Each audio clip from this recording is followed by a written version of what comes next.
Peter? Hey, Anthony. Have some pumpkins or something. We're so sick of the bullshit. You're telling us we have to go to complain to this guy, to that guy. We're sick of the guy that's jamming his fist up our ass. Who's that? And the banks and the mortgage. What's 30-year mortgage? That's all your life. If you're rich and you could get $1 million, oh, booty boo, you paying $250,000 in taxes. Well, if I'm making $10,000 and I'm paying $2,500 in taxes, what am I left with? Do you understand me? Yeah, it's called America, you dumb motherfucker. Some people make millions, some people make fucking 20 grand. Stop it. What do you want? You want everybody to chip in so everyone has the same fucking amount of money? Blow me, fucker. I worked hard my whole fucking life, and then I got lucky halfway through. And I'm supposed to take the hit for you motherfuckers? Blow me. I got mine, and I want to keep it. Go fuck your mother. Anthony, you got lucky because you had a talent. What about the rest of us? Or still? Who gives a shit about the rest of you? That's not my fucking problem. Mine was getting to where I am right now. And it took me my whole fucking life. And I wasn't on the government tit, you motherfuckers. You cheap-ass skinflint fucking beggars. You bum motherfucker. Eat my shit. Eat my fucking shit. You rich cocksucker. Yeah, rich cocksucker. That's it. Try to divide it up into a class war. Get a job, you bum. You fucking bum. Do something. Find a talent. Find a talent. Get a better paying job. Don't blame me, because I fucking achieved part of the dream, you cunt. You little cunt. Fuck you. Whore out your mom's asshole. You fucking cunt, cocksucking pig. Fuck you. You wannabe. You wannabe. Go face down an RPG. Face down a tank on Wall Street. Occupy Wall Street. How about you occupy an occupation? How about you do that? You want to occupy something? Occupy a cubicle. Come in, man. We're going to show you what it's really all about. Shut up. You're not going to show anyone shit. The NYPD will shut your dumb white asses down. You're a bunch of fucking pussies or what you are. You're a bunch of faggots. You don't even know how to protest. Where are the rocks? Where are the Molotov cocktails? Where's the punching? Oh, my cuffs are too tight, and I can't find my inhaler. Wow, what a bunch of rebels. Look out, USA. They're coming for you. Fuck off. Anthony, wait a minute. Do you believe the system is corrupt? Do you believe in that? Part of it. Do you believe that the system is corrupt? Part of the system is corrupt. What did you not hear? And it's been that way forever. It's part of the system now. How do we start changing it? They're starving us here now. We cannot go. Oh, you're starving? I bet you had a great fucking breakfast. You're starving. Bullshit. We have one of the wealthiest countries in the fucking world. Oh, please. 10% is. The rest of us are struggling. Oh, 10% is the wealthiest. 90% of this country is struggling. 90% go to bed hungry? Is that what you're saying? Not hungry, but working 16-hour days. Yeah, it's called life, fucking asshole. That's called life. Life. It's not a play game where you go and bring acoustic guitars and sit in a fountain like it's the summer of love, singing fucking Kumbaya and hoping to change Wall Street. God, I wanted to see tasers and nightsticks. Fuck, did I want to see that? What? These big corporations are trying to make us slaves, man. Look at these airline pilots making pennies. They're risking their lives taking these airplanes up into the air. They're living on food stamps, while the cocksuckers who own the companies are billionaires. They're buying yachts left and right. So what do you suggest? Let's fucking make it more even. Why? Why? It might not be right. What I'm saying is, what you're saying might not be right, that's for sure, but it's completely legal and the way people do business. And why the fuck do you think so many jobs have gone overseas? Why do you think so many jobs have gone overseas?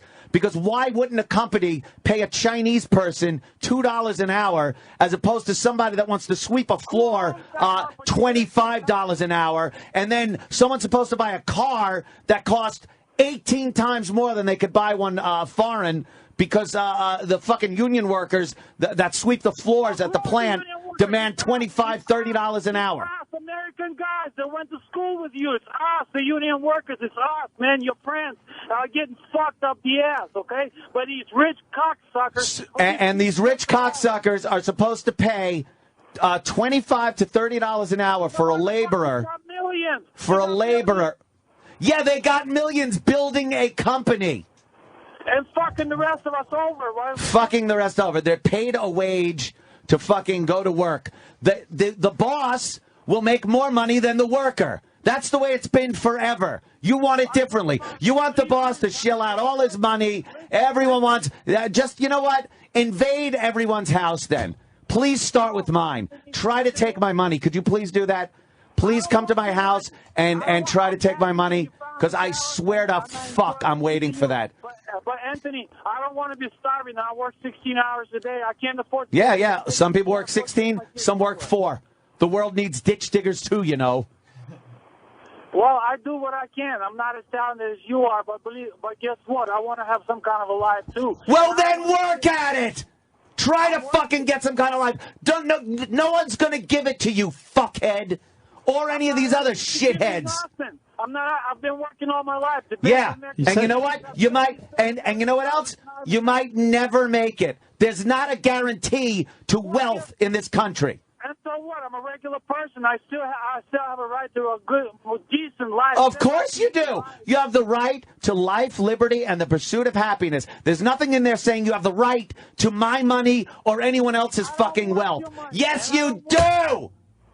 I don't diss Anthony. Keep your freaking money. I just like... Oh, yeah, keep my money until Obama wants to tax the fuck out of me and give it to, other people to bring them up to a closer level. To stop the wealth disparity that's going on in this country, I'm supposed to cough up some of my cash and give it to someone who doesn't have as much. How about the 50% of the people in this country that don't pay taxes? Stop paying! This guy sounds like he's talking about the guys like the CEOs that... It's all relative. But like the guys who are taking $300 million payouts, like they're taking. Hold on, bro. Yeah, that's what I'm like the guys that are, the guys that are, like I don't like. I agree with both of you. Like I know exactly what Ant is saying, and I completely agree with him. But this guy, I think, is talking more about.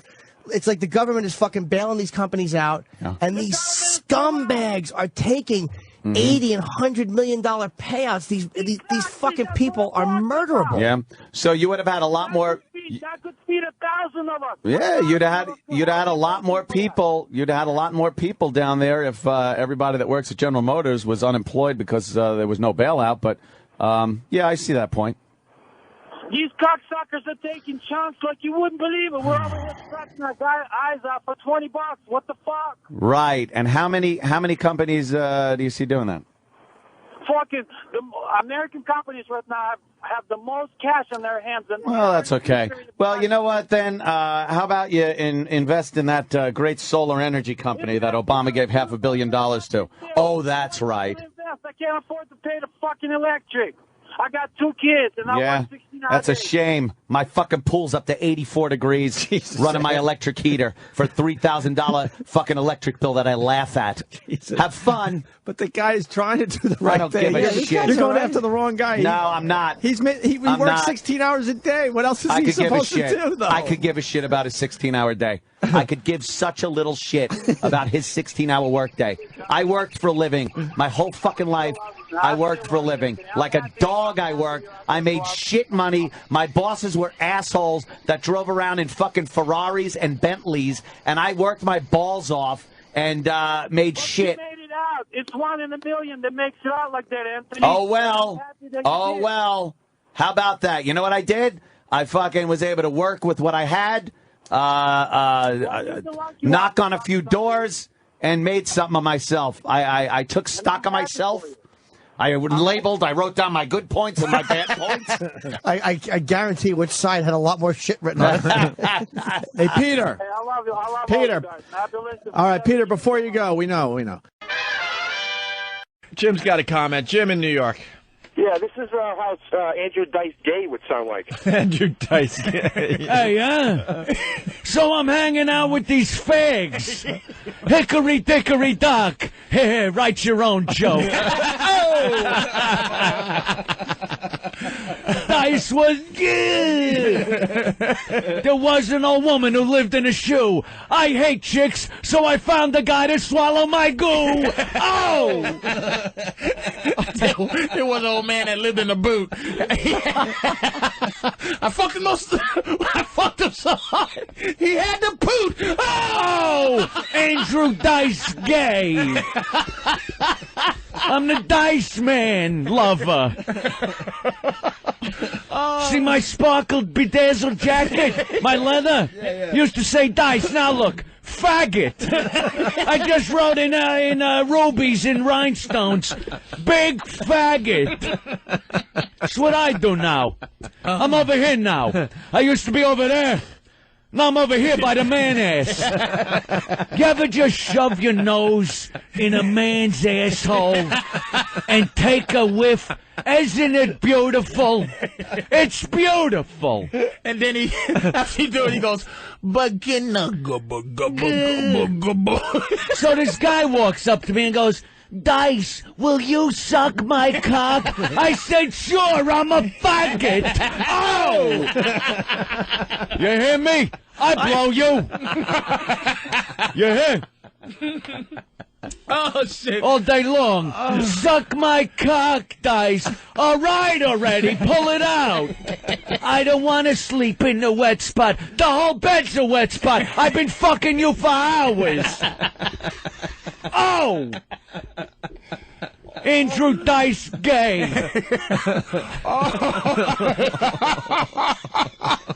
Instead of Dice, it's faggot. Instead of Dice. Jack and Jill went up the hill. Jill came down. I went up and blew Jack. It don't rhyme. It just happened that way. Oh, God.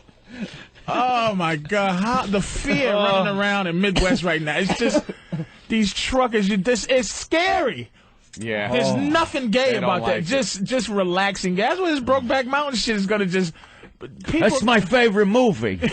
Two cowboys, they're in love, and they can't even show and share their love with each other. How sad. Isn't that sad? How do I quit you? Oh! Oh, God. How do I quit you? Oh, shit. I don't know. That ass, I can't quit. How do I...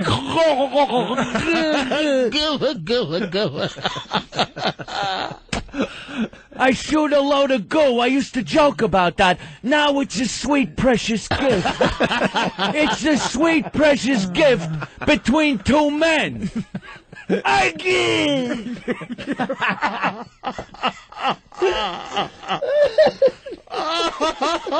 Two faggots walk into a bar. It's me and a friend. There's not even a joke here. Andrew Dice gay. Oh!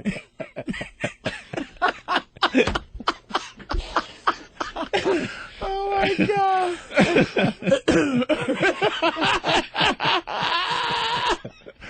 I like that gangster fag. Yeah? Gangster fag? I fucked him. Wow.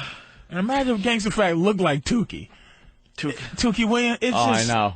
Tukey That's Williams even is more frightening. They've shown pictures. How old is Tukey now? He's probably 50-something. He's 50-something. I've seen recent pictures of him, but they don't like showing those recent ones on the news. Right. They showed shit from when he was first arrested. Yeah. Holy fuck. And his arm looked... It's bigger than my thighs, man. It's fucking holiday hams. He's got these I've really huge... never seen arms like that. The biggest arms I've ever seen, really. Yeah. But the biggest arms I've ever seen, man. So imagine if Gangsta Fag is like... went to prison and did some old crazy shit. And Not he's a just, chance. And he's just a big motherfucker like that. But he's probably a sweet man. You know, deep down, all men just want to be loved and hugged. I didn't realize this. When I was being angry towards women sexually, I didn't realize it was 'cause I was just a man looking for the love of a man. Little boy blue. It was me. Oh!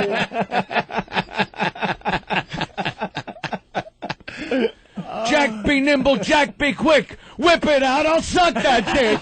Oh!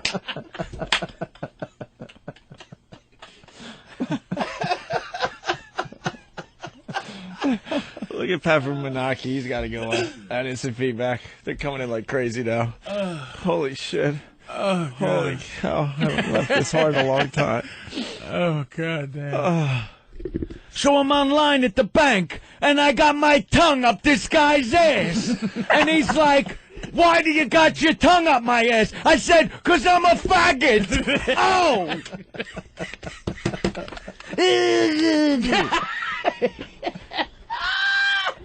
Goish, right in my face. Goish. What can I say? I love to come.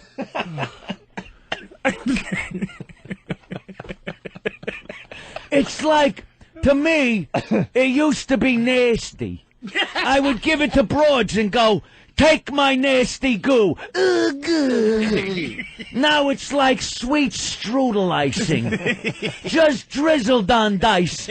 Andrew Dice Gay. The faggotito.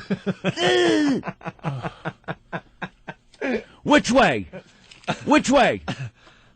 Which way? You bet. Up the ass! Oh, my God. Oh, shit. Well, Gunny from PA wants to know, hey, Ed, is Brokeback Mountain a documentary about you and Richard in California? Yeah, that was it. Jeep, jeep, jeep, jeep, jeep. Wow. Bravo, Anthony. It's like old school Anthony right there. Hey, we got Sam in studio because, of course, we got a new Angry Vince clip. Yeah. Now, any background on this one, Sam? Because he sounded pretty angry. Yeah, well, basically, he was talking to Shawn Michaels, who's a born-again Christian, and Shawn Michaels is getting another shot against Randy Orton for the WWF title. Is he a real born-again Christian or a wrestling one? Okay. No, he's a legitimate, because he went and had a family. Believe anything. Well, he's telling Shawn that he knows Shawn wants revenge, not just another world title shot. And born-again Christians are supposed to turn the other cheek, so he's trying to get Shawn to admit that he's not a good person and that he just wants revenge. All right. Great setup, but who cares? It's all about listening to Angry Just Vince. listen to him. Right? We love Angry Vince. I know what you're really all about. Oh, you've changed, but you haven't changed. Yeah. Everybody reads the Bible every now and then. We all hear about that turn the other cheek. But that's not what you're about. Deep down, there's this part of your soul that's rotten. Rotten to the core.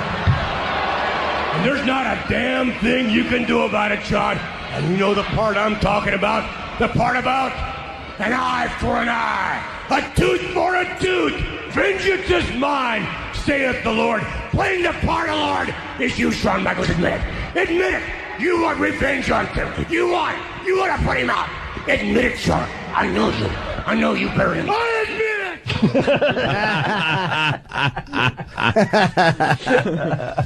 admit it. So he's getting on the religious guy or something? Yeah, Is that the gist of it? Yeah. He's getting on. Let me tell you something. One time I was walking down the beach and I saw 2 sets of footprints.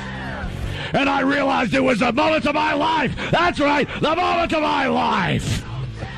And then during the most difficult parts of my life, I noticed there was only 1 set of footprints. That's right, 1 set of footprints. Just 1 set. And I said, Jesus, why during the toughest times of my life did you abandon me?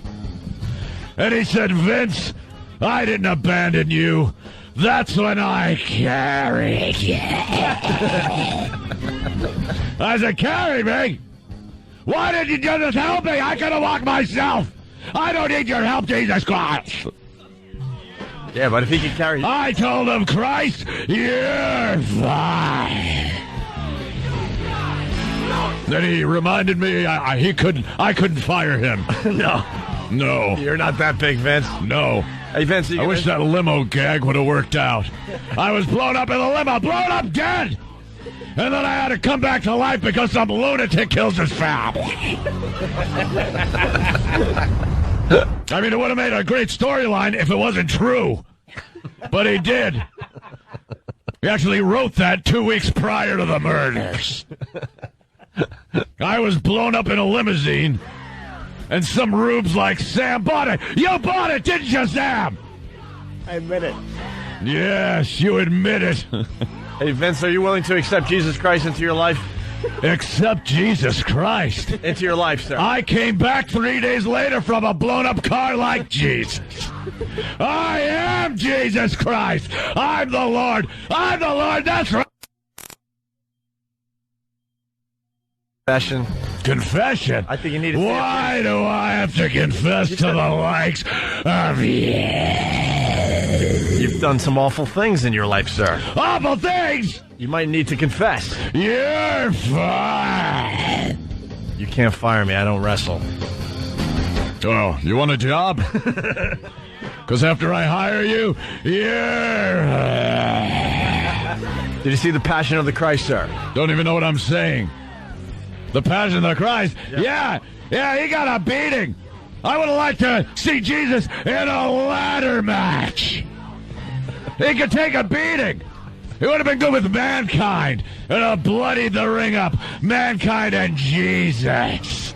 And a no holds barred. No holds barred. Maybe a cage match. That's right, Jesus. You're going in a cage match. And you do it. Only in a loincloth or you're... You're foul. I think Jesus is too busy. He can't wrestle for you, sir. And don't think for one moment you're throwing that crown of thorns in someone's eyes. That's illegal. The refs are gonna... How about a hanging on a cross match? A hanging on a cross match. Yeah, but then he'll just resurrect himself 3 days later and rip me off because that's what I did. Do you remember when my limo blew up? That was big news. Big news. Until a steroid-head idiot had to kill his family. What? If he wasn't dead, he'd be fine. You know, there's news coming out about that. He had severe brain damage there, and he was still wrestling. So. That's right. Well, half my staff has severe brain damage. And they don't go killing their families, or they'll be fine. You know what? I was in the Boy Scouts. I got a merit badge. Yeah? You know what for? What? Building a fire. That's right. I built a fire. You like saying fire, huh? Fire. I am Cornholio. Fire, fire, fire. How about Angry Vince goes away for a minute so Angry Anthony can talk for the next week? Well, let's say hi to Christina from Long Island. Christina!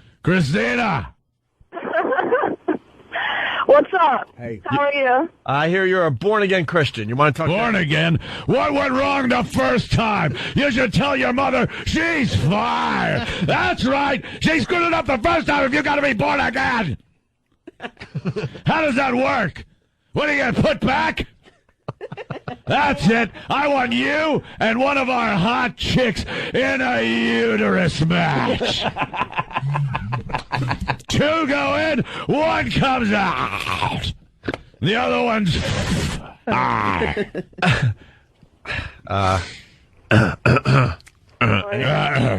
Angry Vince? Yeah. Yeah. That's right. Get on your hands and knees and repent. That's it. Repent like a dog. I said on your knees. Repent for your sins. Christina. That's right. You're a born-again Christian? What happened to you? You genuflect. Come on. Genuflect. What the hell? I didn't know you knew so much about born-again Christians there. Name of the Father, Son, and the Holy Ghost. Sounds like some great wrestling names, huh? You better accept Jesus, or you're gonna burn in a fiery pit of fire. That's right, a lake of fire. I can't wait to talk about this at Bible study tonight. It's gonna be great. Bible study? You know what you do? You take that book and you make like you're preaching in the ring. And then you take the Holy Bible and you smash it over your opponent's head. That's right. Smash the Holy Book over his head. And then pick up a church pew and hit him in the back with it. Screw the chair. I want a whole church pew. You do it or you're wrong. Violence doesn't work with religion, though. Violence works everywhere. Yeah. That's right. Anthony's going to be out for the next couple of days with a sore throat. Let's go to Wayne in Syracuse. Wayne, what's up, buddy? Oh, man, this Vince McMahon bit is great. I just wanted you guys to know you're really awesome, man. Yeah, we're awesome. You know who's even more awesome? God. Our God is an awesome God. Vince, is it true that you're trying to sign Jesus and Muhammad to like a cage match or something? A cage match? Could you imagine that? Jesus and Muhammad. That's right. Get in there and kick some ass. No suicide bombing, though. I want a straight-ahead fight. No trickery. No trickery. I don't want Jesus bringing in any nails and throwing them at him either. Or you.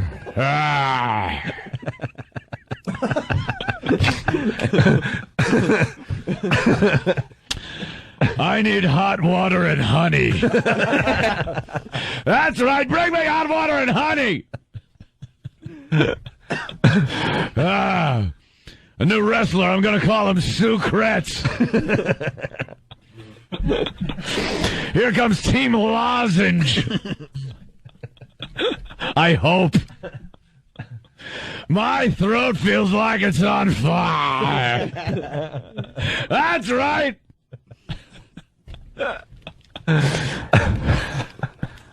Thank you, Iraq.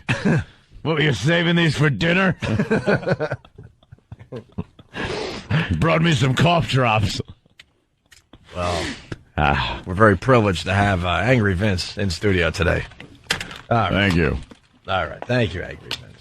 Oh, it's always a pleasure when you stop by. Vince. Ooh, cough drops. Genuflecting. That was a good one. I don't even know what it means. It was just brilliant. It's that thing you do before you get in a church pew. You ever see that? They kneel down. Go ahead, kneel in front of the pew and genuflect. Hey, you kneel down and touch your head or something. And then you get in the pew and start singing a hymn. That's right, grab a hymn book and start singing.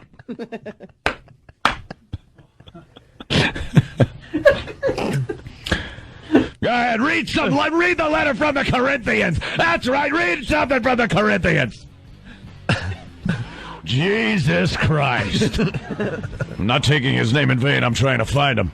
I want to hire him. I want to hire you, Jesus, so I can fly.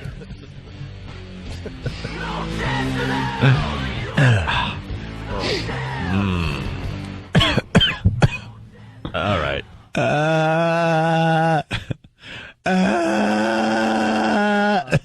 Someone wants to ask Vince if his favorite band is Earth, Wind, and... I love Earth, Wind, and Fire. That's right. I like Earth, Wind, and Fire. Lenny from Springfield, New Jersey. Thank you. Why don't we take a break so we can continue the radio? Let's take a break. Do you like the Doors? I love when they do fire. Come on, baby. Light my fire. That's right. Come on, baby. Light my fire. Try to set the night on fire. That was fun. I never get to talk to the cat. May I help you? Yes, butt plugs? Who? Butt plug. Spark plug, just a moment. Hardware, how can I help you? Butt plugs? What is it? Butt plugs. A what box? Butt plugs. A bud box? Butt plugs. I'm not following what you're saying. Butt plugs. I have a bad connection. I don't understand. What is it? Butt plugs. Bud box? Is it like a receptacle you're talking about? Butt plugs, yeah. What kind of plug is it? A spark plug you're talking about? Butt plugs. Oh, hold on. Hello. What are you looking for? Butt plug? Spark plug. What kind? Butt plug. What kind of a spark plug? Butt plug. I just don't understand you, sir. I'm sorry. Butt plug? A spark plug. Butt plug. Bug plug? Butt plug. Never heard of it. What do you use it for? Butt plug. Huh? Butt plug. What do you use it for, sir? Butt plug. Butt plug. Butt plug. Butt plug. Yeah. Butt lug? Butt plug. I know, but what do you use it on? What do you use it in? I'm trying to Butt plug. Butt plug. Yeah, okay, I got you a spark plug. There's all kinds of spark plugs. Butt plug. Butt plug. Butt plug. Butt? Butt plug. Sorry, sir. We don't understand what you want. Butt plug. Butt plug. I don't know. We don't carry that. Butt plug? Yeah, we don't carry it. Thank you. All right.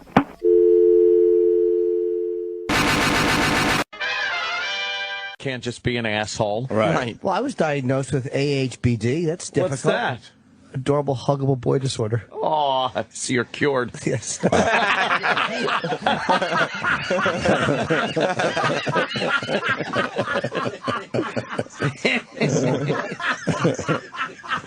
Oh, Jimmy. Oh, is that fucking quick?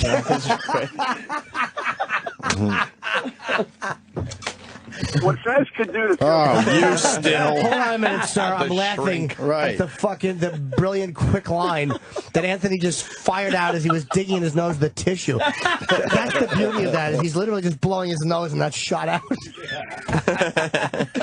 I spent 8 minutes trying to figure out letters and he fucking pow. The observational humor. All right, you ever notice when you're banging abroad? Huh? That's it? Well, yeah. Did you ever notice? Yeah, I've noticed. Oh!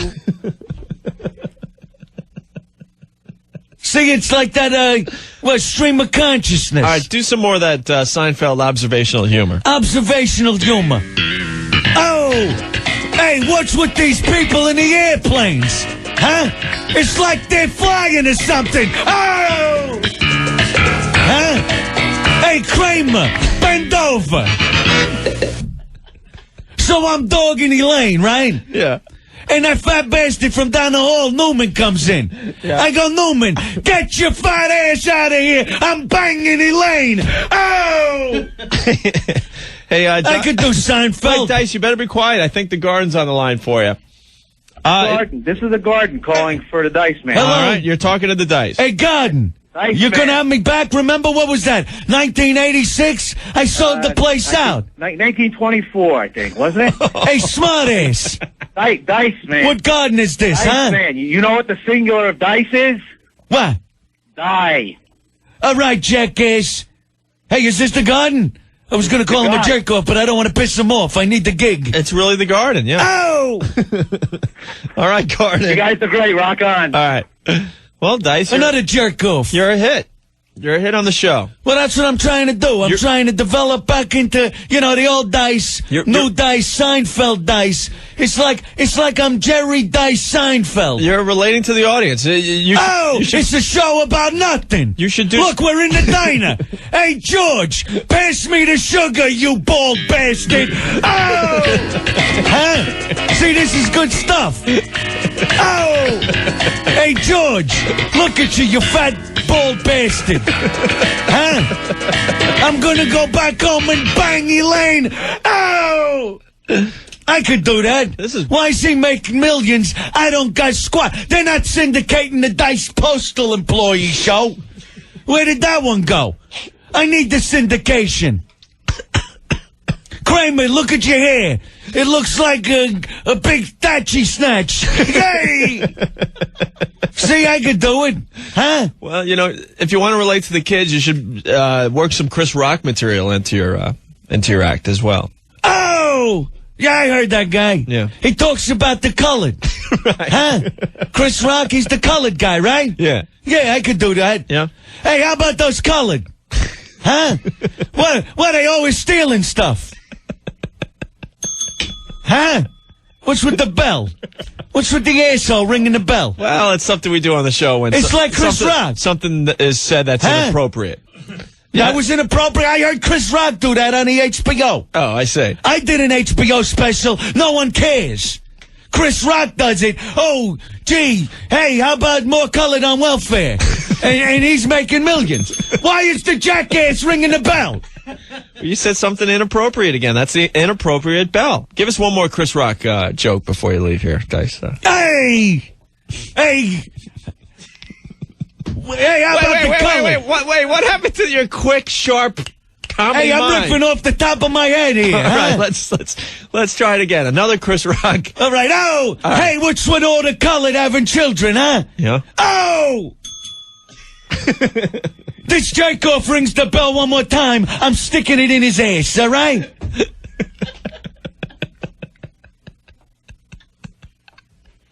Wow. Yoddle doddle. Oh. Can't understand why. Snarlinzy. Can't understand why you're not backing him in, Dice. I'm Andrew Greaseman Clay. Go ahead, one more time, Jacob. Can't understand why you're just not packing him in, Dice. That'll be calling now. I got some exposure from this show. Yeah, you did. I know the people that produce Seinfeld. More exposure than people that have bought your CDs in recent years. Yeah, huh? They'll be calling. Yeah. My new CD, Filth, on sale now. And I'm going to be plugging it at the comedy club, my grandma's house.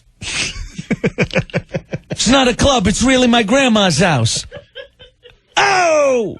All right. And she's a whore. Oh! See, you're laughing. This is the kind of stuff going to pack them in. Dice, I got a challenge for you. Can you do one joke that's not blue? Blue. Yeah, dirty, you know. One joke that's not dirty. Huh? What's dirty? What, you mean by using words like or talking about the women's parts like oh! Could you tell one joke that's not dirty, possibly, or? No. Okay, I just want to check. Hey, we got the Olive Garden checking in. I think they got a spot for you. Is this the Olive Garden? Yeah, this is the Olive Garden. How you guys doing over there? All right, you want to talk to Dice? Yeah, I'd like to speak to the Dice man. Hey, Olive Garden, what's your problem? Yeah, we want to know if you could sell out a table of 4. Table of 4? Yeah, Are you insulting me? Are you insulting me? I think you don't think I could sell out a table of 4? Let me tell you something. Last week, I was at Burger King, 15 people. All right? So don't tell me about a table of 4. What time? All right, Olive Garden. All right, peace. Bye. Hey, call me. You think I'll call? I could use the cash. Kind of running through it with that young hot wife of mine. I don't want to iron other guys now that I'm big, fat, and bloated. I'm sort of looking like Rodney Dangerfield. Maybe I'll do that. Hey, Vinny Bombats, my doctor, I get no respect. My wife's a whore. Hey! I don't know if that's going to work either. It was almost clean, though. Before the whore part? Yeah. Maybe I'll cut that out. You think I'll get some work? Yeah, try without the whore part. Hey, my doctor, Vinny Bombats, I get no respect. Oh! No. That better? No, you got to... My doctor's a whore. No. Does that work? Who's the whore? You are, obviously. Oh! I'm available for weddings, bar mitzvahs, and sweet 16s. All right? And I may even bang the broads. I'll throw you a nice one. That must be a treat, huh? Hey, read the Torah, then come over here. All right, Dice, could you leave? We really want to continue. All right, Andrew Dice Clay, I'm available for whatever. Oh! All right, later, Dice. Oh! Later, Dice. He is in bad shape, man. Yeah, he You really see is. him? I don't need no crap out of you, jackass. I think it's paranoia. Paranoia. Oh, but I don't know. I don't know because I'm not a parent and I've never had to take a kid to get a fucking vaccination. Well, it's horrible. So I've heard. All of a sudden you just pop them with needles. They're like, what the fuck? You're supposed to be protecting me. Do you call him a pussy? Tell him to wipe those tears off his fucking face before I wipe them off? Well, they give you eyes. Like, what the fuck, dude? Yeah. What is this about? I wonder if there's a better way to do it. I don't know. I almost think maybe the parents should be in the room because the babies look right at you like, fuck you, man. You should use that to your advantage. This is for not picking up your toys. And next time you do it, Yeah, you this come way- back and they jab you with more needles. Yeah, this way they'll go, oh, next time I pick up my That toys is- when I go to the yeah. doctor. What do you think? It takes 7-year-olds for shots? That's true. They're a little young. They're extremely young. That's true. They're barely talking. A couple words, maybe. Or if he wants to play with a dolly or put, like, mommy's shoes on, you tell him that's what the shot's for. Wait, did you put mommy's shoes on? No, I never put mommy's shoes on. No? And I never played with a dolly. It was a puppet. Did you put mommy's shoes on? Didn't have strings on it yet. You put mommy's shoes No, I never put mommy's shoes Anthony on. put mommy's shoes on.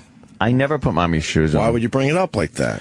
Because it's something Because you were that- sort of referring it's- to yourself there, sir. No, because it's something that Because you did the kids- dolls thing without the strings. No, because if I was saying you would do that to try to keep your child from being sexually confused, right? And all it would do is sexually confuse him. See, that was the twist. Yeah, I don't know about that. I think never Anthony put wore mommy's mommy's shoes. I Anthony, did you never wear put mommy's shoes on. Anthony put on mommy's shoes.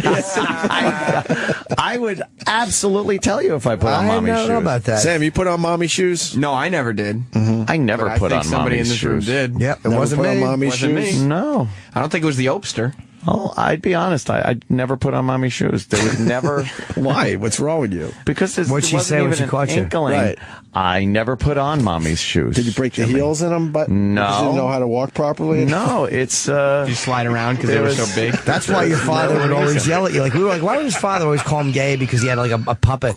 But that's what it was. It was a doll, and you were walking around. You were like the little girl from Sixth Sense doing your little play. Like, oh, look, the little puppet show, and you had on mommy's shoes, and your father's trying to give you soup with poison in it.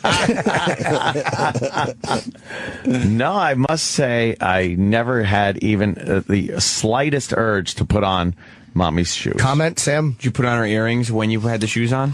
No, I didn't have the Underpants? shoes or the underpants or earrings. None Did of you that. mistake her back massager as a fake cigar and walk around, put it in your mouth and walk around like you were smoking a cigar? Back Mommy's massager mommy's shoes. in mommy's shoes? I never put on mommy's shoes. Put on mommy's shoes. Oh, with mommy's back massager in his mouth like a cigar. Mama's funny tasting cigar. Oh, my God. Definitely. You guys are a hoot. Dad would get even more upset because Mommy would think it was cute that little Anthony was wearing her shoes. That's true, but she didn't like when he would run out when company was there with her with the fake cigar and say, "Why cigars smell like doo doo?" Put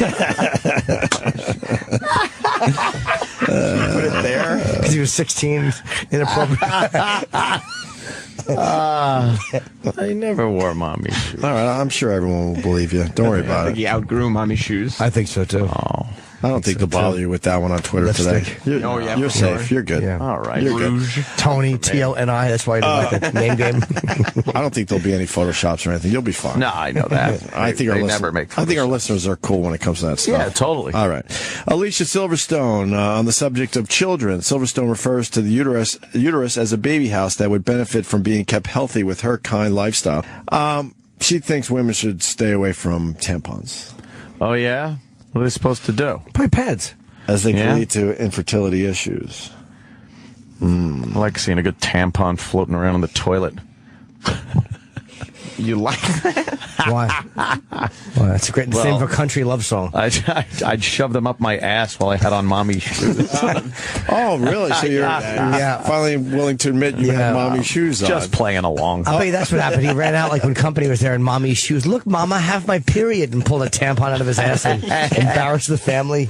Your dad's like, God damn it, now when people are over. God damn it, all my coworkers are here. Don't worry, everybody. He's just joking. He's a real comedian. He's not a faggot. All right. You think that would be a buzzkill for the party for your daddy? Boy. For the party? Dad's fucking... Come walking out with mommy's shoes on. Because Dad's friends were a lot like fucking Sterling's friends, I think. Telling him things. What's wrong with your kid, Joey? Is he a faggot? I don't care what you do, just don't put it on Instagram, Anthony. Yeah, come on. Right. Have your mommy's shoes on. I never had mommy's shoes. I swear. No big deal. It's cool, dude. Little Joe had a sister. Nah, Two sisters, we had yeah. Donnie and a Tony. little sister, but Yeah, Donnie and Tony. no, Tony. I I bet they used to pretend they were Tony, Orlando, and Dawn, and Joe would sing, and then Anthony and You think so? Yeah, and Donnie would be the backup girls. No. You think his dad ever yelled at, said, "Bro, take care of your daughter"? No, he was talking about he Tony. never wanted.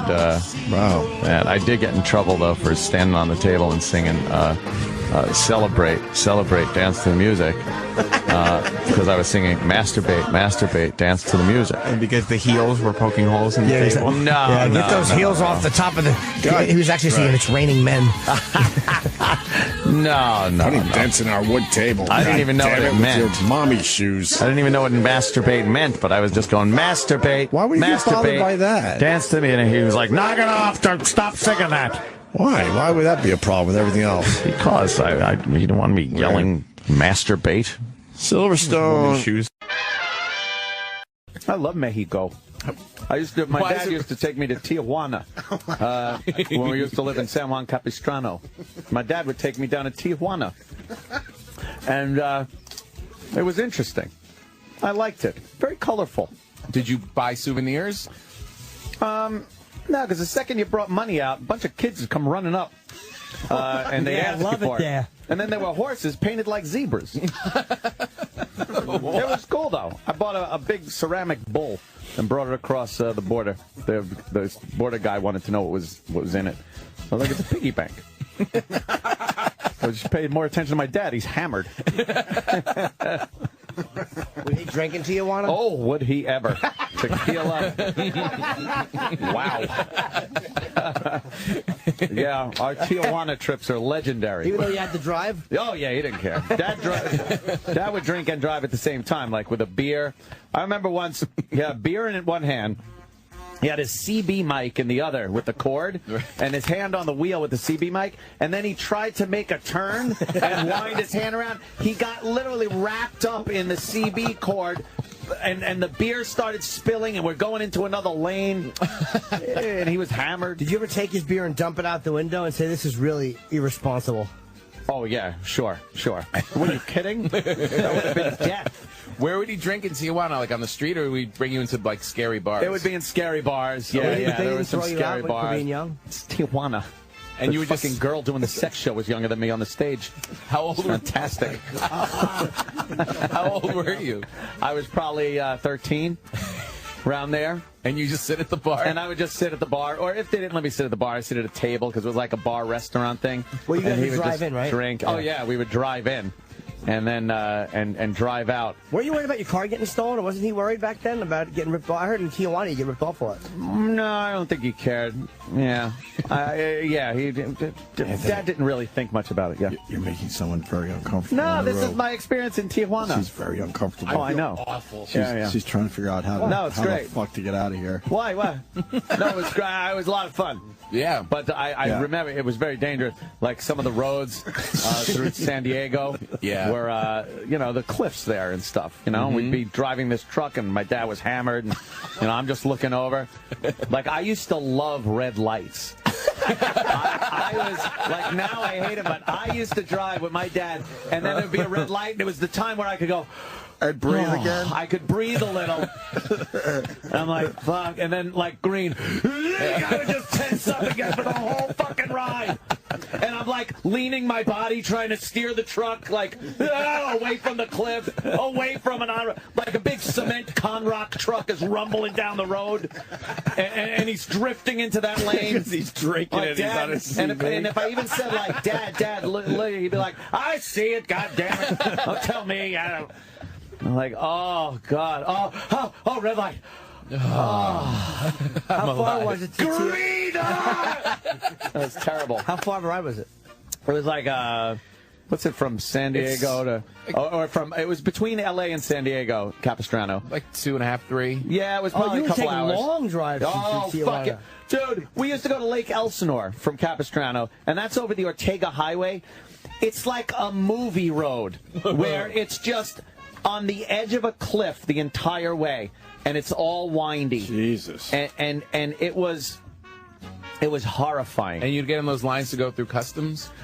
Like that? Yeah, that was going to Mexico. Yeah, it was.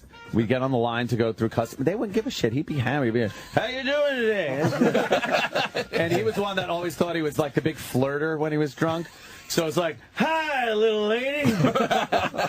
And That's what they want to hear. Yeah, a woman. Is that? I remember once he was like, you got a complexion like peaches and cream. He said to a woman. It's like, oh, God, Dad, stop it. Would you be embarrassed? Oh, yes. But why were you guys going down there? You didn't It was explain. just a week, Just like a a Saturday thing to do. It's lawless. Go down there. Yeah. What time would you go? It was early in the morning we would leave. Oh, okay. So we'd be there for the afternoon and part of the evening. We'd probably head back about 7 and stuff. So it was a full day. Back when it was dark, back on the cliff road. Yeah. The dark my nighttime God. was just a horror show. It was just... I was tense the whole ride. Clutching your bowl. Oh, it was horrible. And, by the way, it was a shift truck. Oh, no. So he was, and it was on the column. That's right. So he's driving CB, beer, shifting, trying to steer. Old Blue, the lab was in the fucking back of the truck. Oh, God. Yeah. And so you'd have to watch him because the poor dog is ready to jump out of the truck. It was so much anxiety for me. My trip to Tijuana was so much anxiety. I love the picture of you in the bar, all creepy characters and smoky, and you're just sitting there like a... Yeah, they were like a little kid just sitting there. Taking it all in. Mariachi band would be playing, and I'd just be sitting there, and Dad's at the bar like, yeah, another tequila. Yeah, and I'm just sitting there, and he'd look back. What do you need? Another Coke? Be like, yeah. People's guns sticking out of their pockets. Would he talk to people or interact with people? Oh, yeah. He was very social. Yeah, we a couple of times downstairs from the Franciscan. There's a place called the Franciscan, and that was in Capistrano. I guess we were leaving, and we had a bunch of his friends and stuff, all drunk and everything. And he was leaving the parking garage, which was underneath the Franciscan, and his truck blew a lot of smoke. So he stepped on the gas and smoke blew out, and a bunch of these tourists, and they hate it. If you lived in Capistrano, because the swallows always come back and they got the mission there, so there were tourists everywhere. And if you lived there, you hated the fucking tourists. So he stepped on the gas, and a bunch of black smoke came out of the exhaust, and these tourists were like, hey, fucking asshole, fucking. And my father's like, fuck me, fuck you. And everyone gets out of the truck. And, like, now I'm out of the truck, so I'm probably 14, maybe 13, 14 years old, and I'm standing there with these big drunk men and these other tourist guys, and they're like, yeah, you fucking asshole, and fuck you, fuck. And I'm like, oh, Jesus Christ. So one of these guys, one of my father's friends, throws his cigarette pack at one of his other friends and goes, hold these, Finney. And he goes to hold him because he's going to clock this guy in the head, and the tourist just pounded him in the face. And one of my father's friends down already. You saw your dad get beat up? No, it was one of my father's friends. Got beat up. He got beat up. So then it was on. And at that point, 2 guys come running after me because I'm the little fucking guy. Oh, no. So I'm like, whoa, I'm hightailing it. You didn't fight? Why would I fight? I didn't even want to be there. There's grown-ups coming for me. Yeah, and it was 2 of them. Well, my dad turned around and grabbed one of them. And then the other guy, like, I guess I ran up the stairs and that was it. But then I went back downstairs and the cops are there and they put everybody against the wall. So we're all just kind of leaning against the wall. And I'm looking over and my father's there and there's Hal Finney with his fucking eye all bloody. And I'm like, oh, this was a great night. We were leaving. Hal Finney. It was Hal Finney. The Cutters. Yeah. The Cutters are in trouble again. Oh, it was crazy. Yeah. What does this have to do with her tacos? I don't know. Well, I ate a lot of tacos. Well, so definitely you need to go and try Los Feliz Tacos. Enjoy, some dinner, and then go and go crazy at the lounge and drink some of our 150 kinds of tequilas and mezcales that we have. See? And you can fight like Anthony's dad. Right. She brought that shit right around. She's impressive. Yeah. Anything from the Mad Cuban before we wrap up Taco Day? So fucking awkward. Why? What's so awkward? She's just staring at you guys. It's story time. She seems cool. He's talking about an Asian girl putting his finger up his ass. Well, She's that's standing over true. tacos. That was crazy. That was off topic, I guess. But you know what? It might be Save that for Asian Day, some please. rude commentary. Yeah, Chow Mein Day. Right. It might be some rude commentary, but we're having some very very good food scene. Yeah. I'll tell you that much. We really are. Good. Much better. That's good. Yeah, yeah. And I it's don't know. authentic. This is like real food. Yes, These are real yes. stories. This stuff about is real. Right. Authentic cuisine, authentic Why don't you bring Mexican in the stories. tequila? Yeah, get some fucking booze in here. Where's the booze part? Tequila? I'm not going to drink. No. Yeah. I had a margarita. No, nobody told us that we can bring the tequila. Fucking somebody. I have the perfect solution. Oh. You guys go to Los Feliz tonight. yeah. And bring the tequila there with Yes. our amazing margaritas, our fresh squeezed lime, Chip. all of That's our something to say. organic I'm just ingredients. praying Jim rips it. So I'm praying. No, Chip, what's the matter? She got the perfect solution, and you got the final solution. Oh, Jesus. Wow. Chip is What? being a The little music's done, I guess? anti-Semitic. Anti-Semitic on I think Cinco so. de Mayo Taco Day. Oh, that's good because Iraq loves tequila. Loves tequila, and he could drink anyone under the table.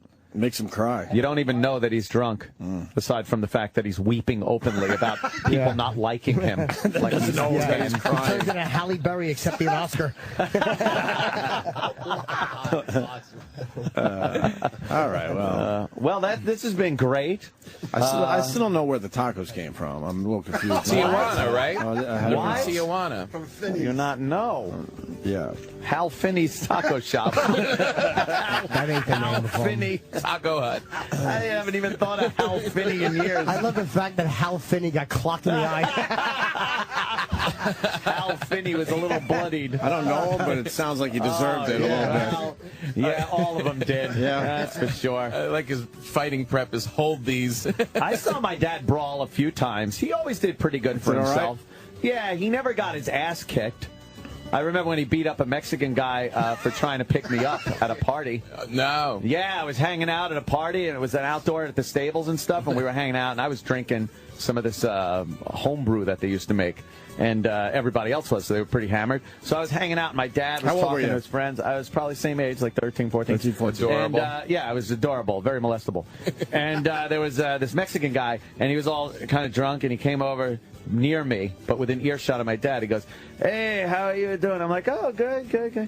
He's like, "Well, you know, me and you, why don't we go into the bushes over here?" Oh, my God. And my dad came flying across the hood of a truck that we were standing next to and just grabbed the guy and started just pounding his face in. Wow. And then the rest of the guys were like, because obviously he was an uncle or cousin of somebody's, he's like, Joey, wait, hold on. He's like, this motherfucker thing. And he's pounding. And I'm there. What was he going to do to me in the bushes? Yeah. Hey, Dad, you cock blocker.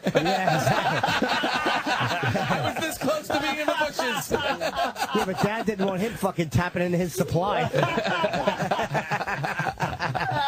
I love that all your dad's stories is he's always very close to the truck. Yes, right there. Well, how could you drunk drive if you don't have something to drive? Right. So he's very close to the Obviously, truck. your dad loved you, though. Oh, he would not fucking. What the fuck? He wouldn't or he play. loved fighting, or hated Exactly. gays. Or he just didn't like that guy. There's a lot of options there. Or he was very scared you were going to take the Mexican up on it. Oh yeah. He didn't want to. He didn't want to wait and hear if I said yes. Right. Get that off of the pass. Not on my watch. Right. That's not exactly a good, inspiring tale of fatherly love. You mean he didn't want you to get fucked in the mouth in the shrubs? Dear old dad. He rolls. I had a lot of fun out there. See, we got really a lot great. of fucking Mexican stories. Thanks to tacos. Yeah. Yeah. Are there bushes at Los Feliz? Yes. Can we go into the bushes? Yeah, get our peckers sucked. Whoa, Jesus. Whoa. We weren't even, you kind of glaze over things, Chip. You don't Rolling. dive right in. We're good with the Plugola today. Oh, God. We're good? What? You can't call it that. Why? We're not on regular radio. This is Plugola at its finest. We get to eat good. She gets some plugs for her restaurant. Mad Cuban laughs in the fucking corner. Everything's good. And the party, by the way, at the stable, it was at Juan Reyes' stable. You might remember Juan I know Reyes. Juan. His son was Charlie Reyes, who was shot in the Mojave Desert when we were all hanging out partying and had to be driven to Arizona from the Mojave Desert. You saw his bleeding. friend get shot. Oh, it was amazing. Yeah. By his father. Wow. We were all camping out at some mining shack out in the Mojave Desert, and the father went to load his gun. He had a 22, and it was an old-style one where you had to have it half-cocked to spin the cylinder. So he lifted it up before he put the hammer down on an empty cylinder. It was a live cylinder, and the bullet went off. Shot his 10-year-old son, Charlie, right through the shoulder.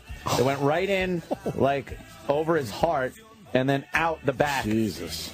And I was looking at Charlie right at the time, and he just went, ah! And it looked like a water fountain of blood pumped out, and he just went down to his knees and then down to his face. And I'm like, oh my God. Holy fuck, I just saw someone get shot. Wow. This is crazy. And then they all packed him into a pickup truck. And we were in between Barstow and Needles, Arizona, somewhere, and like 50 miles off the main road. We had dune buggies and guns and fucking whiskey. It was crazy. Desert. See, guns are bad, Ant. See? No, they were guns great. Are bad. Guns are bad. See? We were like again, 14 years old, and we would take these dune buggies out and have two people in the back, one driving and one in the passenger seat, all with rifles, and we're just shooting anything like from moving dune buggies. Yeah, it was like fucking Mad Max, the children's version. We'd shoot any poor living thing that came across us was dead. Jesus, I think I shot a lizard. I never thought the taco show would turn into this. Oh, this is all about, all Southern California and me hanging out with the Mexican people. Yeah, it's where tacos come from. Arizona. It was the Old Woman Mountains, and it was a big old silver and turquoise mine with a little mining shack, and we used to just camp there. It was great. That sounds awesome. Disneyland like everybody else? Disneyland? You can't drink in the Magic Kingdom. Are you crazy? You can't watch your friend Charlie get shot? Right. I'm going to see Charlie get shot in the Magic Kingdom? It's a small world. Fuck that. What a disaster of a childhood. It was fantastical. It sounds fun. It was magical, really, when I think about it. I finally came to my senses and was like, I got to go back home to my mom in New York because this is going really poorly. Dad's fun, but this is wrong. It was like fun, but even I at that young age realized, wow, I'm really headed down a weird road here. I just pictured me driving the pickup truck with a fucking Budweiser between my legs, that CB in my hand, with my little boy fucking tensed up with anxiety and palpitations. Or some little boy. All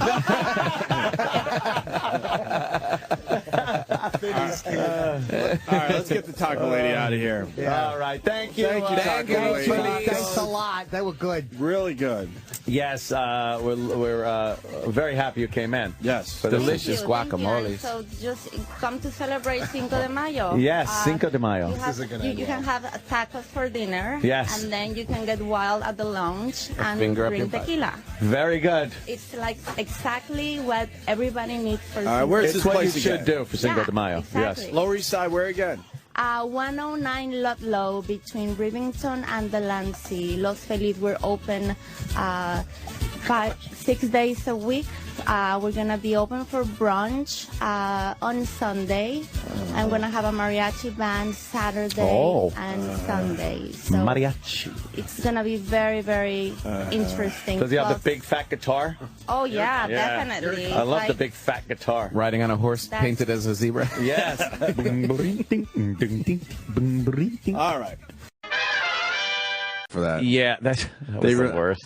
They try to toughen it up. You got to hope for, the hipsters. The hipsters in Brooklyn to come out for the hockey. Brooklyn hipsters. Because you're not going to get the homies, man. No way. No, and the hipsters will because, hockey's not cool, so it is cool.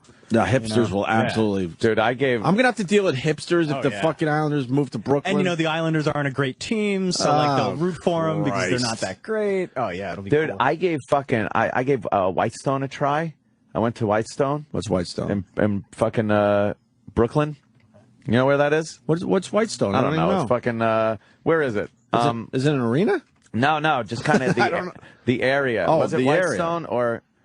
No, not Whitestone. Sorry, I'm fucking. Williamsburg? Williamsburg, sorry. What did I say? Okay. Whitestone. It's one of those fucking bridges. No, Williamsburg, sorry. That's where the hipsters are. Williamsburg. Dude, it stinks. Why does it stink? Wall-to-wall hipsters. And there's really nothing going on there but a fuckload of Asian restaurants. Like, you can't go like, I want a fucking steak or burger joint or something. It's all these Zen fucking shit fusion restaurants? Asian place. Yeah. And like, man, we're going to open a soup kitchen but not for bums, because it would be cool to eat in a soup kitchen. So they open up a bum soup kitchen, but not for bums, for hipsters. Sal lives in Williamsburg. Salad. Dude, that fucking figure. Just another reason to hate Sal more. What a fucking hipster. Does he really? Of course he does. Dude, I saw more pork pie hats. More dumb pork pie hats. And fucking shiny suit jackets over T-shirts. Dude, you live there? I love it there, dude. He loves it. Why? It is the worst shit Why do you love fucking Williamsburg, area. Brooklyn, which is where all the hipsters are hanging? Well, no, I will admit that there are way too many disgusting hipsters there. But Dude, it's you. What are you talking about? You're one. Yeah, you've dressed down a little bit as a hipster, but you can tell you're a hipster. It's terrible. And it is filled with young pussy, dude. It is amazing, dude. So There's Manhattan. so much. Are you one of dude, those? Are you one of those guys? I'm not one of those guys, but there's just Guys just there's get a pussy. ratio. But guys just get pussy. They're, I always hated the guy. Hey, there's so much pussy in Lot this of pussy. area.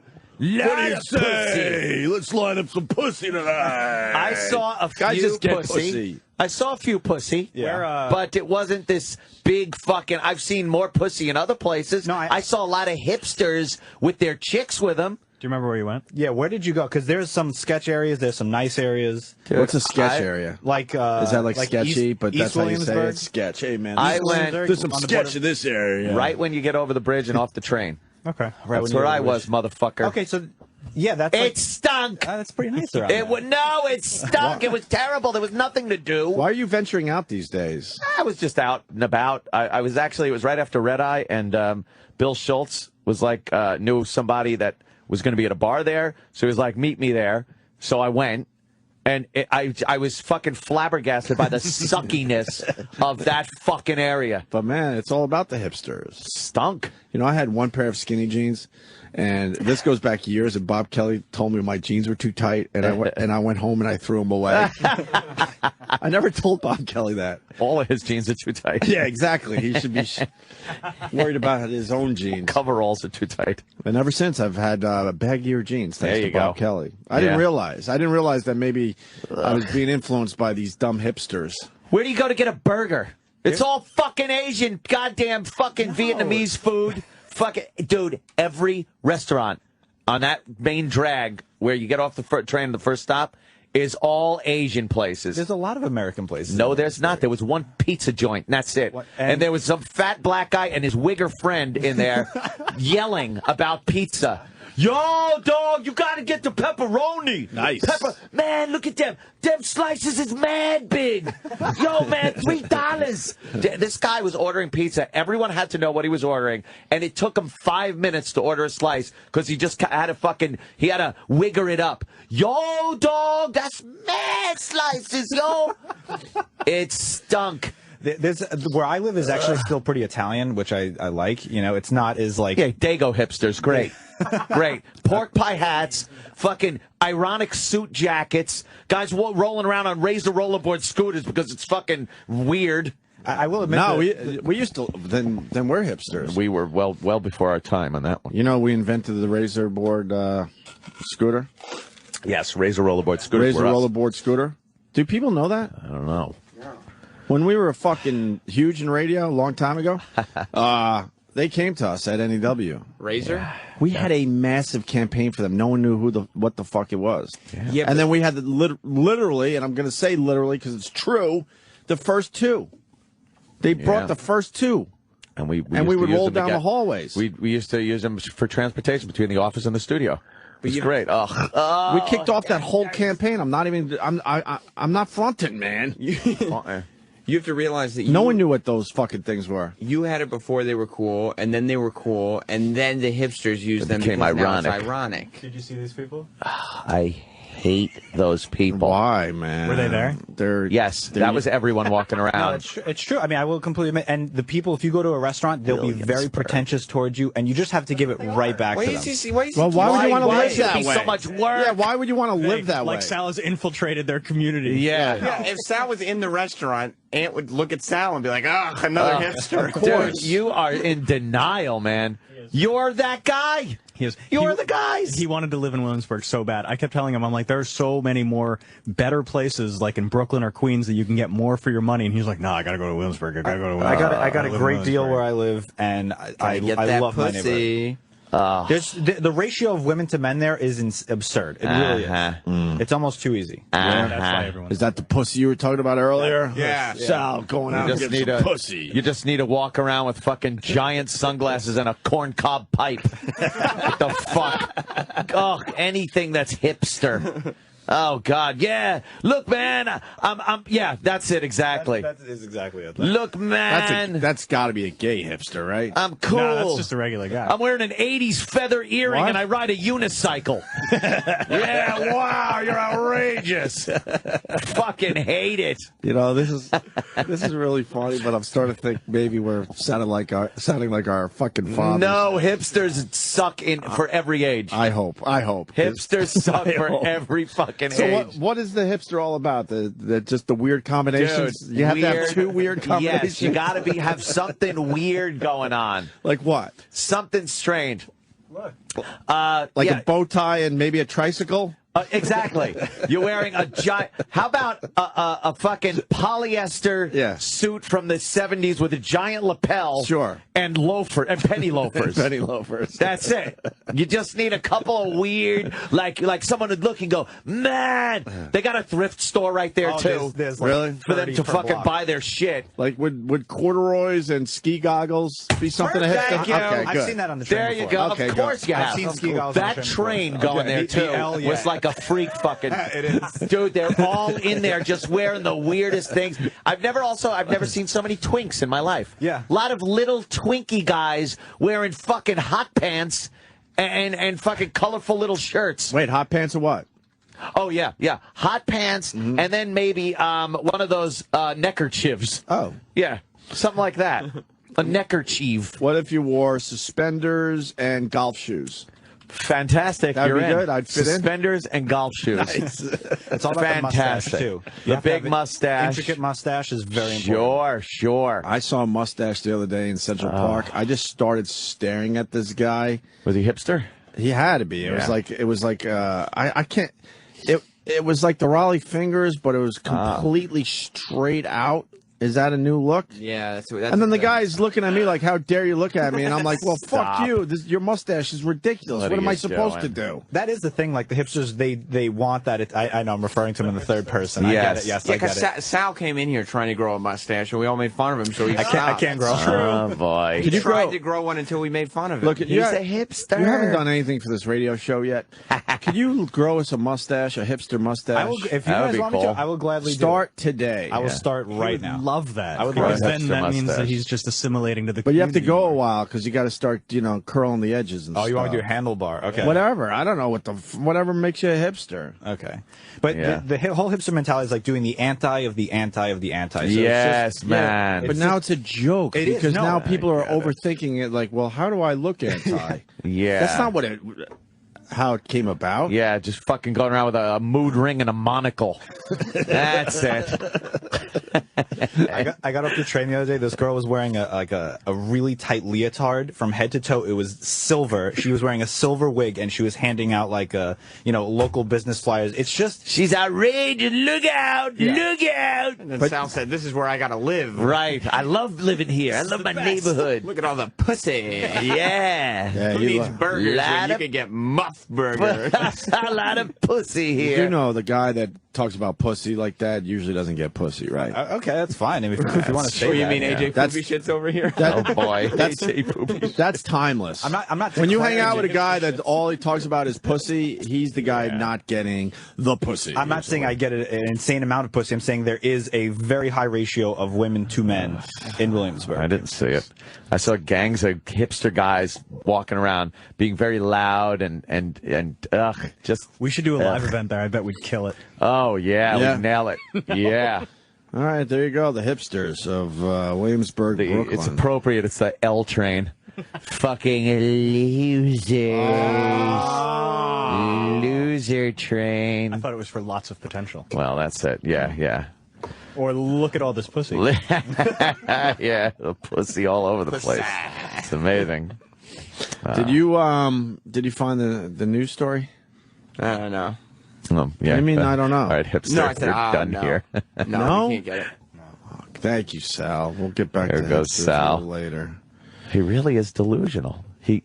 He walks in here going, "Let me tell you about these hipsters around where I live." Right, I'm It's not like, one of dude, those guys. Dude, you're one of them. You're so one of them. It's course. not even a peripheral, like, he's absolutely one of them. Of course. He wants to make sure he's cool wherever he's hanging out. So when he's in Brooklyn, he's like, "Yeah, I'm a hipster." When he's here, he's like, "Yeah, let me tell you about those hipsters." Let me tell you about those They fucking suck. hipsters. Ridiculous. And I bet you he dresses down to come in here. Of course. I can Oh, only yeah. imagine what Sal wears when he's not doing I'd the have Opie loved to have Anthony bumped show. into him when I was there and see him in full hipster regalia. I believe his ascot at home today. Yeah, his ascot, his cummerbund and spats. Yeah. They just walk around with spats on. So, and what is it now? Like, people just trying to outdo each other at this point? Exactly. When it used to be just a casual thing where people don't have a lot of money, so they go to the thrift stores and mix and match and say fuck it. They're trying to outdo each other, but no one will acknowledge that somebody is outraged. They'll never look and go like, "Dude, where'd you get that? Well, that's fucking funny or cool." They'll just look like, "Hey, man."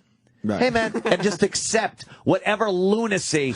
I mean, the guy could be walking around with a Steve Martin arrow through his head, like he used to wear on stage. Right. And it's just be, "Hey, what's up, man? Let's go." Like, not even acknowledging that it's ridiculous. What about a pirate patch? Right, over your eye, sure. And, I don't know, go old school and go with, like, parachute pants. Fucking fantastic. That'd be good. In Williamsburg? Parachute pants, 80s parachute pants, and a pirate patch over your eye. I've learned from Fantastic. Anthony. It's got to be two things. At least two things. At least two things. Because you have that 80s nostalgia thrown in. That's Fantastic. double bonus points. Yeah, bonus. Really? Bonus.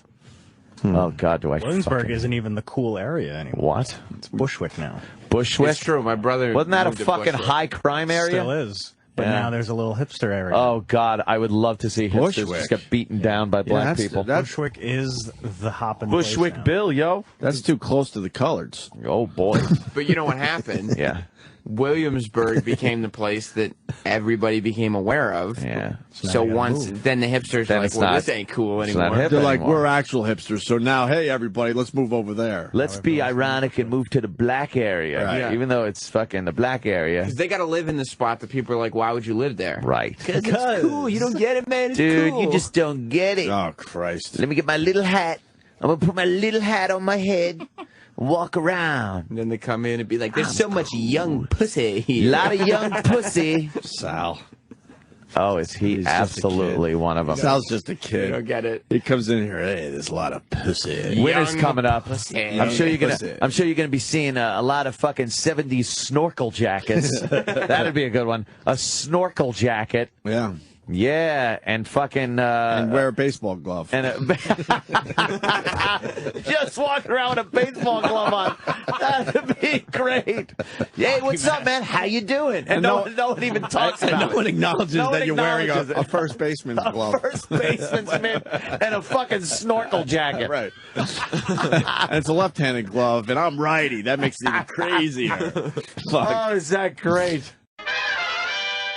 All right, another trampoline guy's bouncing. I don't know. Well, Right, enough of that. No, it's a Japanese guy oh now. boy. Ooh. Look at the hair. I hear like American rock star, like making my hair spiky on top, very fringy around side, and the bangs that you see through, like a Justin Bieber. I like when you lower your voice, though. Spiky on top. I like the hair like a singer from a White Snake. Look good and easy to manage.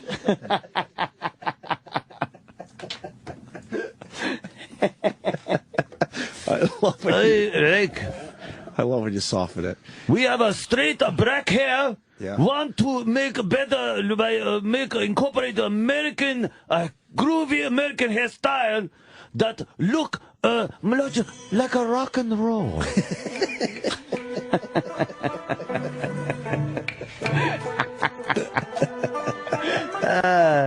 And hair always straight and black, but I like put the color in hair. Make a lighter, look much better when hair light. Then people mistake me for a California boy.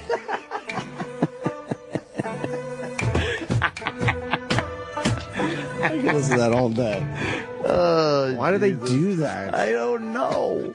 It's odd. They like to emphasize the last part. Really and it kind of sound almost American, too. Yes. The height. Very good. Yeah. E-Rock, you good today? Wow. All right. How would he not be? I'm just thinking we might have to, use E-Rock to get us to 10 is what I'm thinking. We came dressed appropriately for it. Oh. Wait, and to the height? Oh, no. Hey, I just watch a Japanese go on the trampoline. Wear groovy trampoline clothes, and when I come down, hair sticks straight up. Look very American. Very American. And I look very sexy to the girls.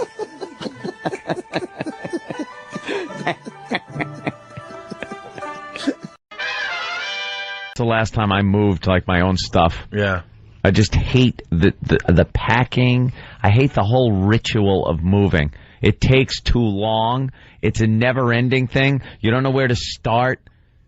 Getting your little newspapers, wrapping up your knick-knacks. More newspaper. You don't want that to break. You don't want to break the tchotchke. Oh, smash it all. I've been moving every 3 years for my entire life. Since the age of 18, every 3 years I do a move for some reason, okay? And I just purge. Just completely purge. I used to collect everything, and something changed in my life, and now it's like when I move, I look at stuff and go, you haven't even seen this stuff in 2 years. Just throw it away. You'll never wear it. You'll never use it. Yeah. There's no value to it. It's not like it's family pictures or some kind of memory. And I just pile up the stuff every time I move outside the apartment. See, the thing about you, though, is you lived in the house with your family in Centerport. Yeah. For many years, growing up. Local for Long Island. Right. Hello, Long Island.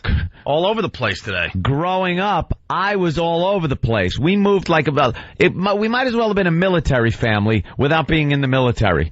I moved every year. Every year, we had to move. Because my dad would somehow maybe not pay the rent or the mortgage or whatever the hell we were living in, and it was time to just get up and move. All right, we're moving. Did you get up in the middle of the night and move? Were you one of those families? Never a night move. It was usually a planned thing. Were you like one of those sports franchises all of a sudden in the middle of the night? Yeah, middle of the night, we got to get up and sneak the moving trucks in front of the stadium. Take whatever you can, boys. Bad. We're out of here. Friends in school, not high school, like elementary school. I would move. It would you make your friends, and then, hey, you're moving. Dude, it was just about averaged every year we were moving. Every year we'd have to move. And then finally, when they got divorced, it was just, mom. So we got a place there in Huntington, and that was like the longest I think I ever lived in one place was there, and that was pretty good. Then moved to California with my dad again. Same thing every year. I remember going into this one place, and there was this old couple, and they had bought this condo. Brand new condos. Nice. And they bought it for the specific purpose of renting it out to make an income. This old couple. I remember this woman's arthritis. Her fingers were bent at like 90-degree angles the wrong way. It was like doggy paws. She had these awful arthritis. And they're trying to figure out the lease. And she's going, who is the lessor and the lessee? Like, they didn't even know about that. And my father is just bamboozling them. Bamboozling. Writing bad checks right from the start for the deposit. I mean, and I at that point knew what was going on. I'm just looking at these people like, oh, you just don't know what you're getting yourself into. You are not going to be paid. And we will not leave. We will just stay here. You're going to be squalors. Yes, we're going to be squatters. That's what it is. Yeah. Squalors? Living in squalor.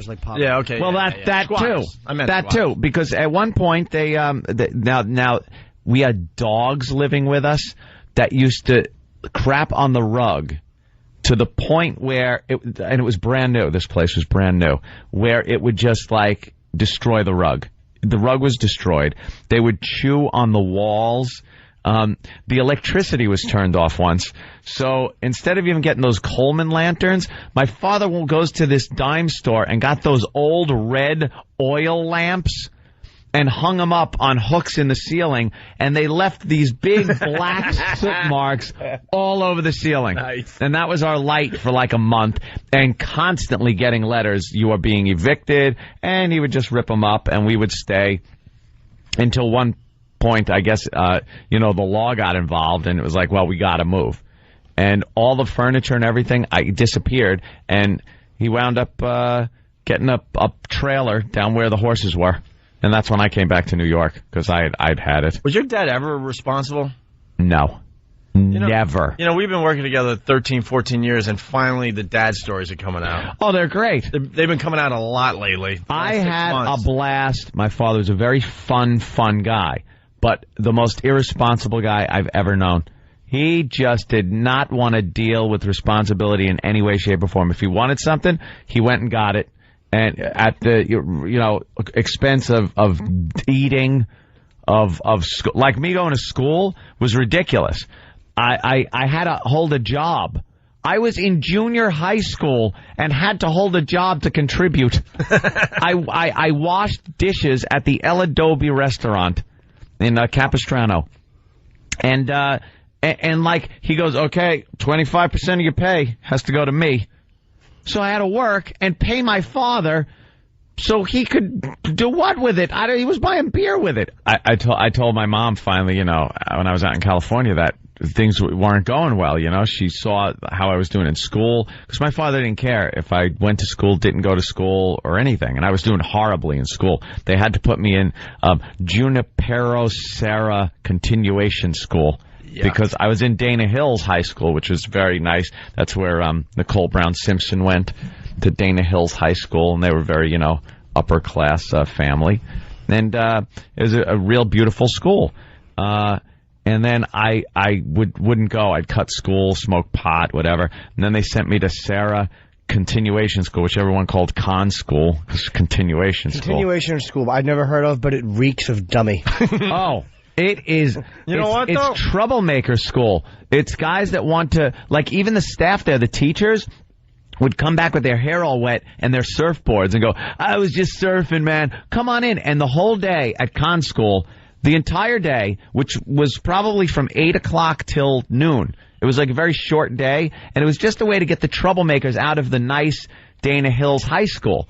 Dana Hills was beautiful. They didn't want us garbage people in there, so they put us in con school and gave us nothing but dittos all day. Dittos. I'm raising my hand, even though it's not Fun Fact Thursday. Yes. That is the same place that Nicole Brown Simpson went. That's what I said. You did say that? You get the replay. Oh, wow. The replay is going to be pretty fun. Wow. Yes, I went to the same high school with Nicole Brown Simpson. I'm heating up. And look, they call it continuing school. I heard that part, Jimmy. No, but a lot of people said con for short. Oh, yes. Did I say that? Yes, con school. And they would hand out dittos, the old school dittos and stuff. And it was the easiest, like, elementary school stuff, where you would just sit there and everyone was stoned, just filling out their dittos. You'd hand it in, and then you'd be able to go out, because it was like, dude, you just, like, educate yourself at your own level and your own speed. So you'd fill it out as quickly as possible, give it to the guy, and then you could leave the classroom, go out to the field, and smoke cigarettes or pot or whatever else you wanted to do, as long as your ditto was done for the day. And then you'd go to math, do another ditto. It would take you 5 minutes, because it was, I swear to you, it was 6th grade dittos. Hand it in. They just wanted to get you out of Dana Hills. And I was telling my mother about this, and she goes, you get your ass back to New York. You're wasting away out there. So she sent money for airfare to fly me out, and my father took the money, bought me a bus ticket, and spent all the money for the airfare, and sent me on a Greyhound bus. At how old? Across country. Probably 13. Oh, my God. I wasn't even allowed to leave. 14, maybe. I wasn't even allowed to leave Centerport at 14. Oh, there I was. And you gave went me cross country at 14. Dude, he gave me the bus ticket and $20. $20 to last from L.A. to New York, which I promptly lost in Las Vegas, because I didn't have any money left, so I figured I needed to, like, parlay my money. So I went into a casino, and I couldn't play table games because I wasn't of age, so I was just kind of lurking around at the slot machines, kind of throwing money in, pulling a lever, and went through all my money and had no money left from Las Vegas to New York on a Greyhound bus, where when it got dark, and my brother was with me. It was me and my brother going back to New York. I had to sneak around the bus and steal people's lunches while they slept. Their little brown bag lunch. We'd like steal cookies and like if we saw a sandwich or somebody's bag, we'd go through it while everyone was sleeping, like at 3 a.m. on the bus. And we'd eat some of that and go back to our seat.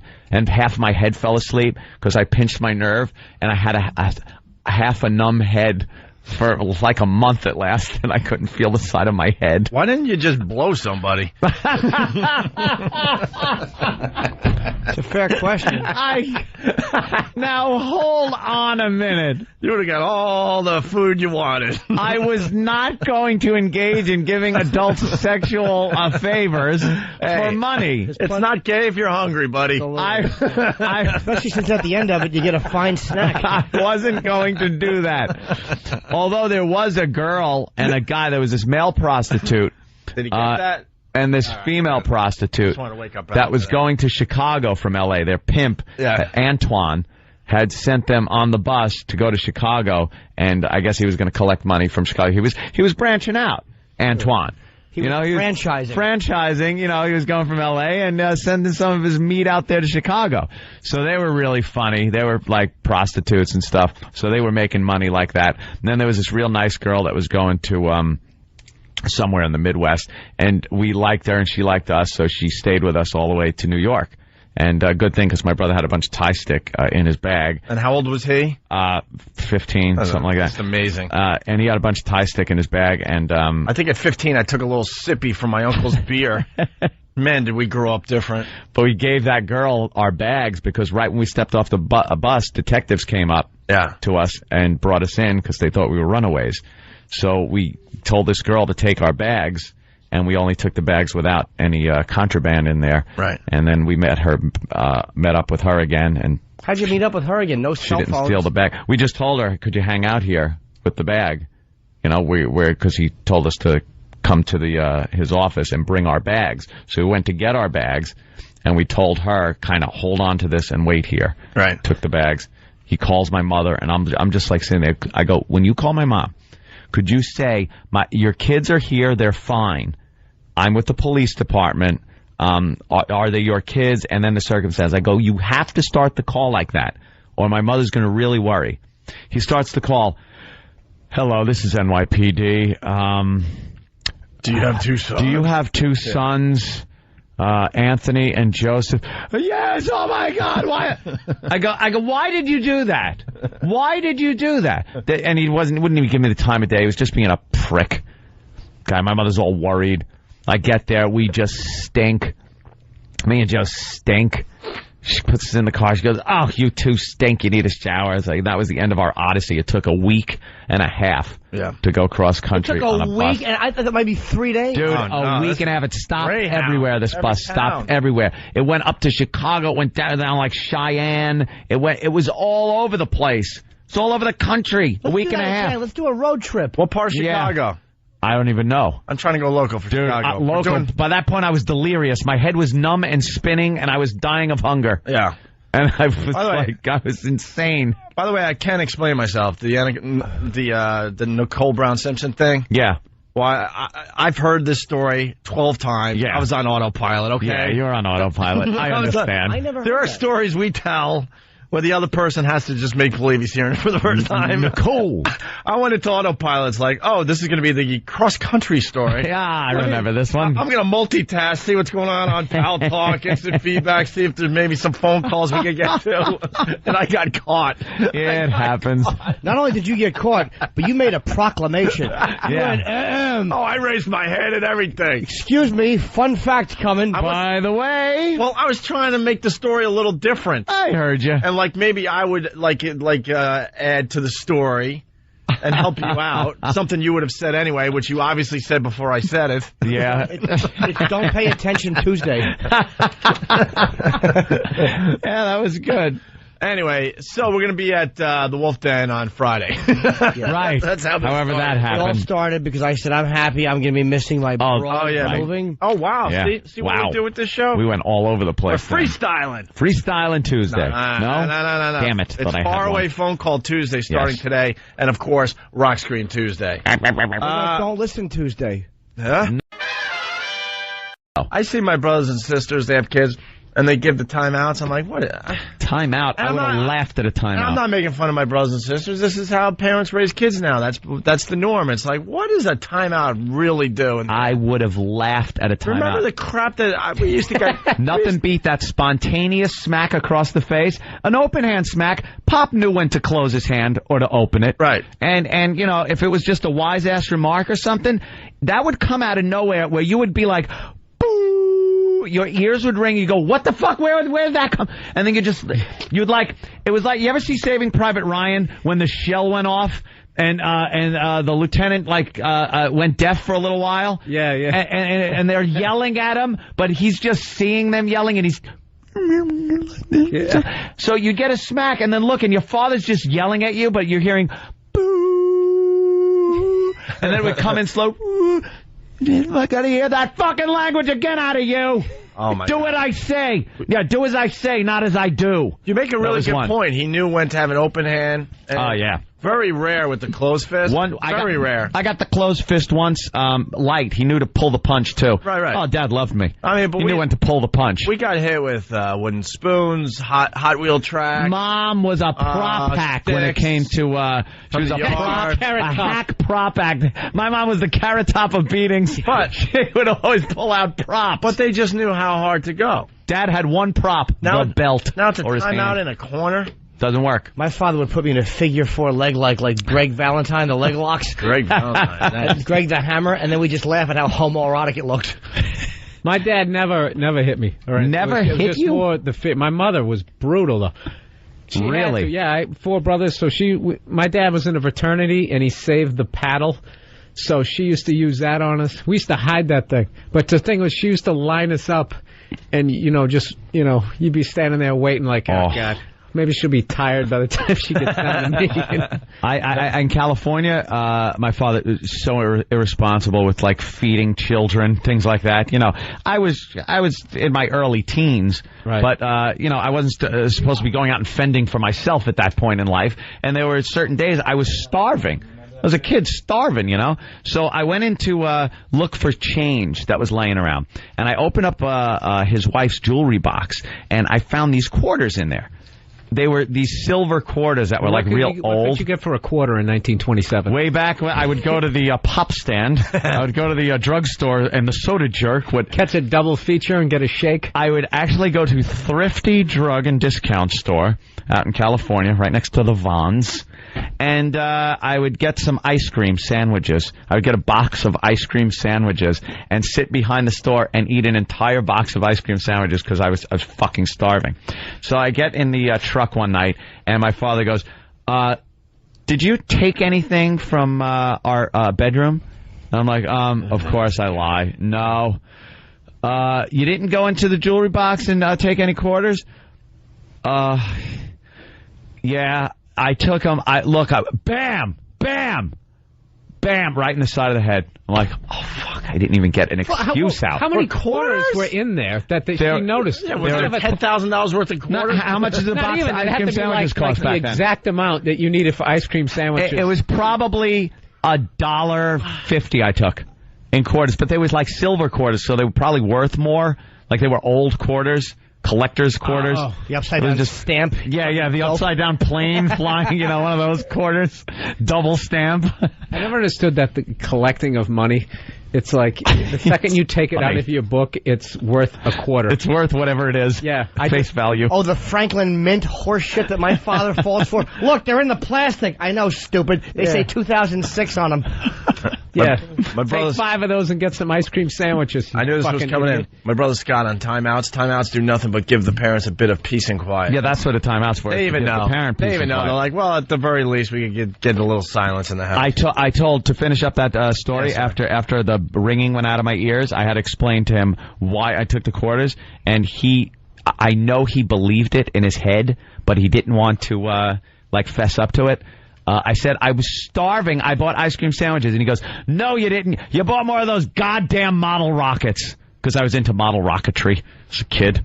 I was always trying to and I bought learn. one for $1.25. I bought one for $1.25, Pop. Is that what they're going for? God forbid you were into model rockets. It could have led to NASA. You could have been on one of these space shuttles. I could have been an astronaut. But Dad, I got a slug in the face for a fucking ice cream sandwich. And you know something though? Like I said, I know he knew I fucking bought food with that because I was starving, and he knows I didn't eat. Why were you starving all the time? Because the fucking horses had to eat, and he needed 40 of Budweiser to hang out at the stable with the Chateau Reyes and get hammered. I'm just picturing bare feet, overalls, dirt roads. Anthony's really opened up about his relationship with his father in the last year. It's been very interesting. Was just a mess out there.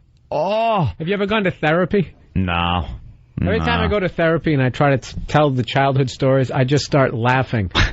As I'm telling them, they're just funny at this point, and then the therapist is always just sitting there like, I don't think that's funny. Why are you laughing? I think the laughing is masking pain, which just makes me laugh even more, and I'm just like, I can't do this, and then I leave. I couldn't do it seriously. Look, I think I know what my father's deal was. He didn't want to be a father. He liked the kids. I know, he liked having me around. I was fun.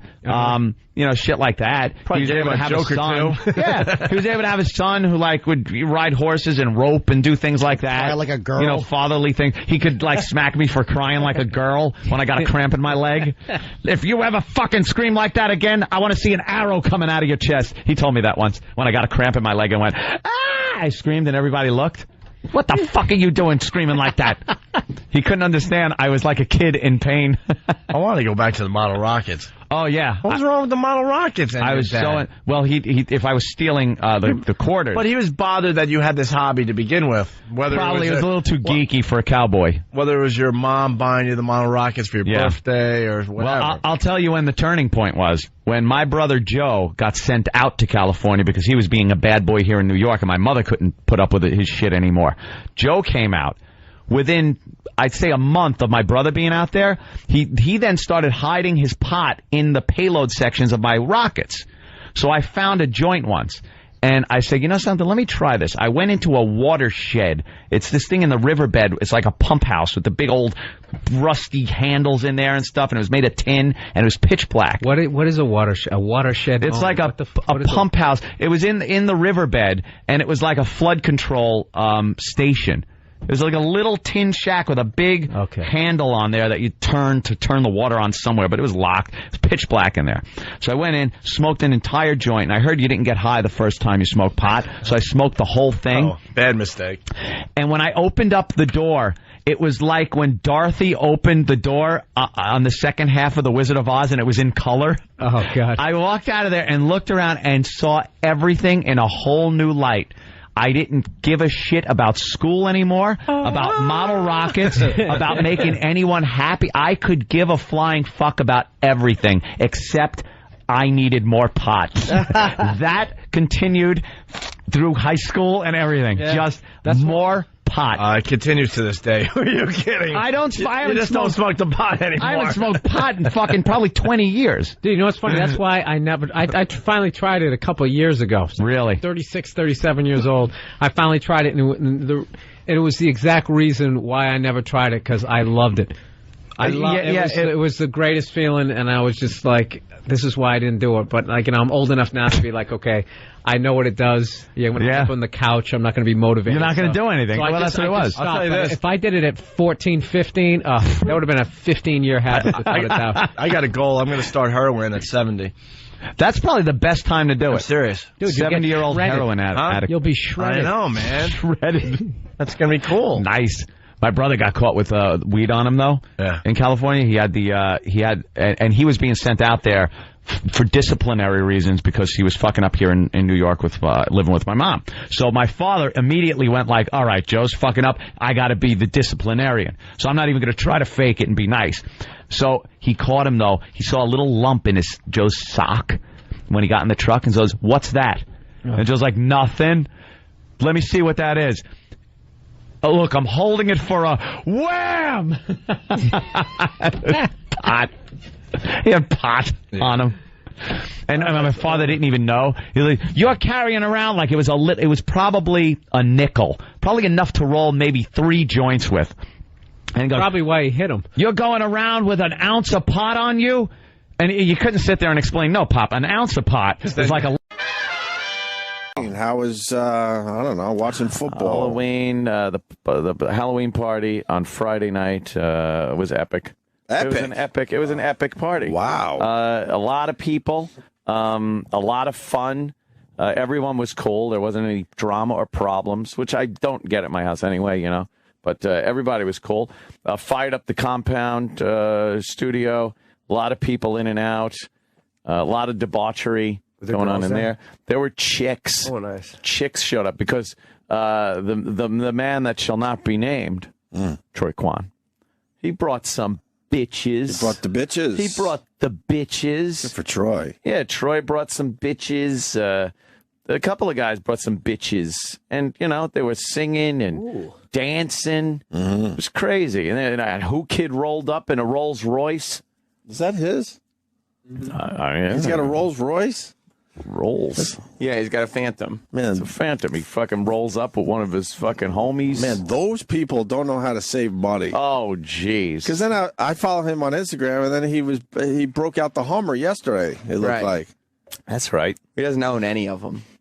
Oh, he doesn't own any of them? He's got his little scams that he works out. It's a deal, you know. Yeah, he's got his a little deals. deal going on. What kind of deal with a Rolls Royce? It's a deal, you know. It's not illegal, but it's a thing he's got working. You know, What is the thing? What? One hand washes the other. Both hands wash the face. Yeah, what's the thing? You just find weird. I don't know how it's done, but you find weird ways to pay people for things. And Weeze is like that. Yeah. Endorsements, Weeze, things. Weeze likes a good barter. Oh, who doesn't?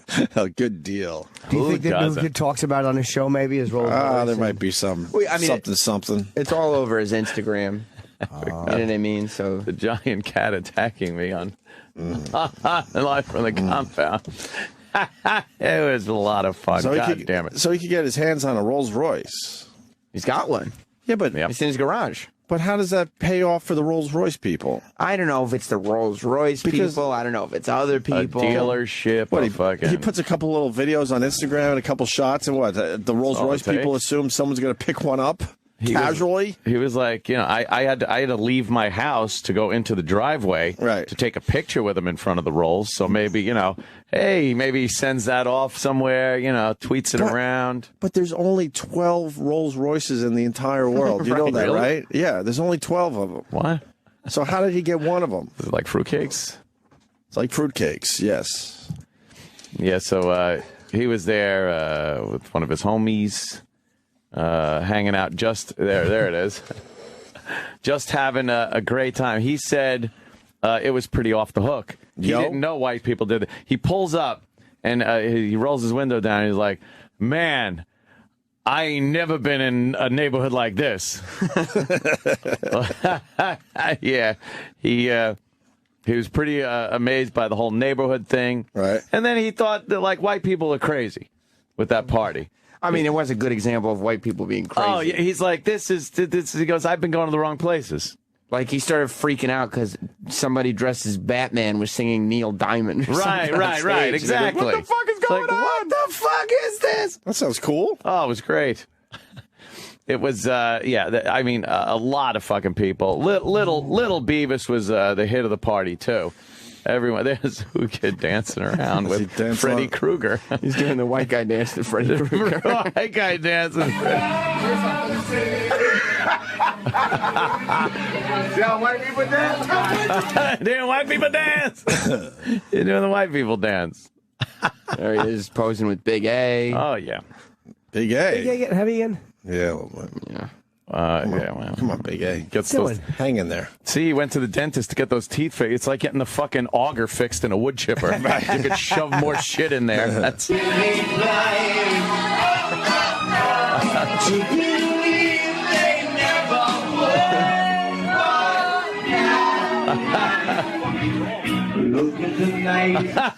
Roland is in there. Yeah.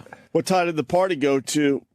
Actually, the last remnants of the party left at about 10 o'clock yesterday morning. It was a Sunday? Oh, Wait, yeah. yesterday. It went all through Saturday. Because the party was on Friday. Yeah. But then, Saturday. So that's why a bunch of people were like, why'd you have your party on Friday? Most people have their parties on Saturday. I'm like, no. That way I could roll it into Saturday and then wind it down Sunday. How many people were there Saturday? Saturday it was about maybe 8 or 9 people. There's people hanging out. Oh, yeah. It was That's a more of small a little hangout. thing, but it was, right. just kind of hanging out. I wanted to come Friday night. It Oh, was I getting know, late, but I was Jimmy. like- You were so missed. Nah, I was getting late, and I was like, I didn't want to come as it was winding down. I felt, plus, Oh, no. I didn't get home until late, and I was like, How was Dice? It was great. The show was great. We had Sold out? No, but close. We did much better than I thought we were going to do. Very Actually, good. At the very end. It was mobbed. And I just didn't want to come over like 2 in the morning. I'm like, I don't want. If it was winding 2 down, was like... But I know. Yeah. And I was home checking up on Twitter and shit. Yeah, and I see yeah, Dumb this- Bobo. I'm like, some stuff's still Dumb happening. Bobo. Some stuff's still happening. Bobo. Who's the and- girl? Well, that's Wendy. She was kissing Bobo, and then Reverend Bob Levy was amazed when Bobo was getting hugged by Wendy. There's a still picture of it that we're looking at right now. Joe Curry was dressed like a pimp, so he had one of those like a cane, a walking stick thing, and he would lift up the front of Bobo's tunic because he's dressed as like Friar Tuck or something. Wait, wasn't he? I'm confused. He was Yeah. at Jimmy's show.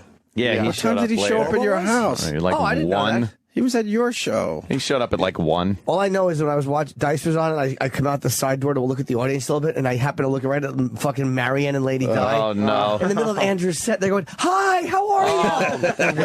Oh, they're just clueless. I had to go back. I couldn't even watch the show because they were just yelling at me. Clueless. You see her glam shot?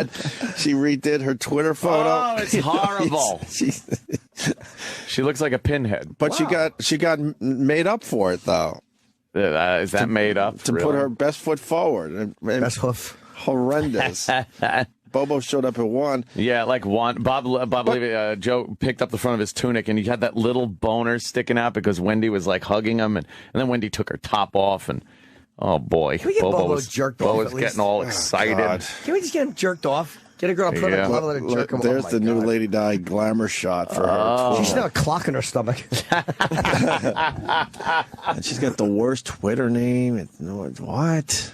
It's Diana or Banny Oh, 777. it's terrible. Yeah. So she's getting followers though. People love her Twitter account. Yeah, she's fun. Oh, she is terrible. But that's a horrendous shot that she thought looked good. Yeah, she's made. Now it's like there's a glare from the sun, and it's blurry. Like it's every trick to not actually see what the fuck she looks And like. thank God she's got Vaseline on her lens, so that helps out a little bit. Terrible picture. Bobo's supposed to be slow or something, right? How the fuck does he figure out how to get all the way out to Long Island after a Jim Norton show and also have a costume for the Halloween party? Oh yeah, he's How does he figure that shit out? And we knew it was time to go, and it was also the perfect end to Who Kids experience this weird white person's party. Right. Because Who Kid and me were leaving, and we opened the front door, and Yeah. Bobo's just standing on Aunt's doorstep. Oh, it's time to go. In a costume. In a costume. It's not easy to get to Aunt's house. So how does he do this? What time did His you cousin leave? took him. It was Yeah. Oh, he just got an easy ride. It wasn't it wasn't like trains and No, taxis. his and- cousin was like his keeper. Okay, all that right, night. fair But yeah, enough. he's standing at my door. Remember that scene in Sling Blade? Yeah. When Carl was just standing at the door until it fucking opens. That's what Bobo does. It was probably like 1:30. Oh, okay. And we were Yeah. like, it's time to go. It's time. It's time to There was some time. girls there, huh? Very nice. It seemed like it was a pretty fucking jumping. There were some chicks. They're singing, fucking dancing around. Tits are shaking. Really? Nice. Big Her tits. tits were shaking. Oh yeah, yeah. There's some fucking ladies right there. Yeah, one of them was doing a headstand and twerking in front of the camera. You see it? Yep, I Was her saw hiney that. shaking? Oh yeah. Little hiney I shake. saw that Which one? one. Which The one, one in the Sam? stripes. Was she the one in Where? stripes? Let me see her. Not the. Were those the Troy Kwan girls? Oh yeah, yeah. I would have had no shot with any of them Troy anyway. Kwan Do they work girls here? were, No. they were nice. One of them does. Which one? Xena. Oh, I know her. Okay. Warrior Princess. There's Her. You know her. Oh, she's cool. Yeah. oh yeah. But then the other girls. Ant pretending to get attacked with Beavis. Is that forced perspective? That's forced perspective. Yeah, they put Beavis right by the camera lens, so I recoil, and it looks like he's striking me on the head, a giant cat. Yeah. Everyone loved Little Beav. Even Sam Roberts was... Beavis crawled right up in Sam's lap, and Sam was petting him. You like him? Yeah, he fell asleep on me. Oh, listening to you. Yeah. Did Beavis get trampled? No, there was a lot of people there, and he was just socializing. He was barely on the floor because everybody just wants to pick him up. You're brave with your stuff. I admire that. Like I'm such a. I would never let my cat walk around those. I'd be afraid someone was going to step on his little paws and break them. He was just being picked up, and there he is. Look, a little Beavis in little Sam's lap. And, you're hurting him. Stop it! You're hurting him. Like Don Corleone.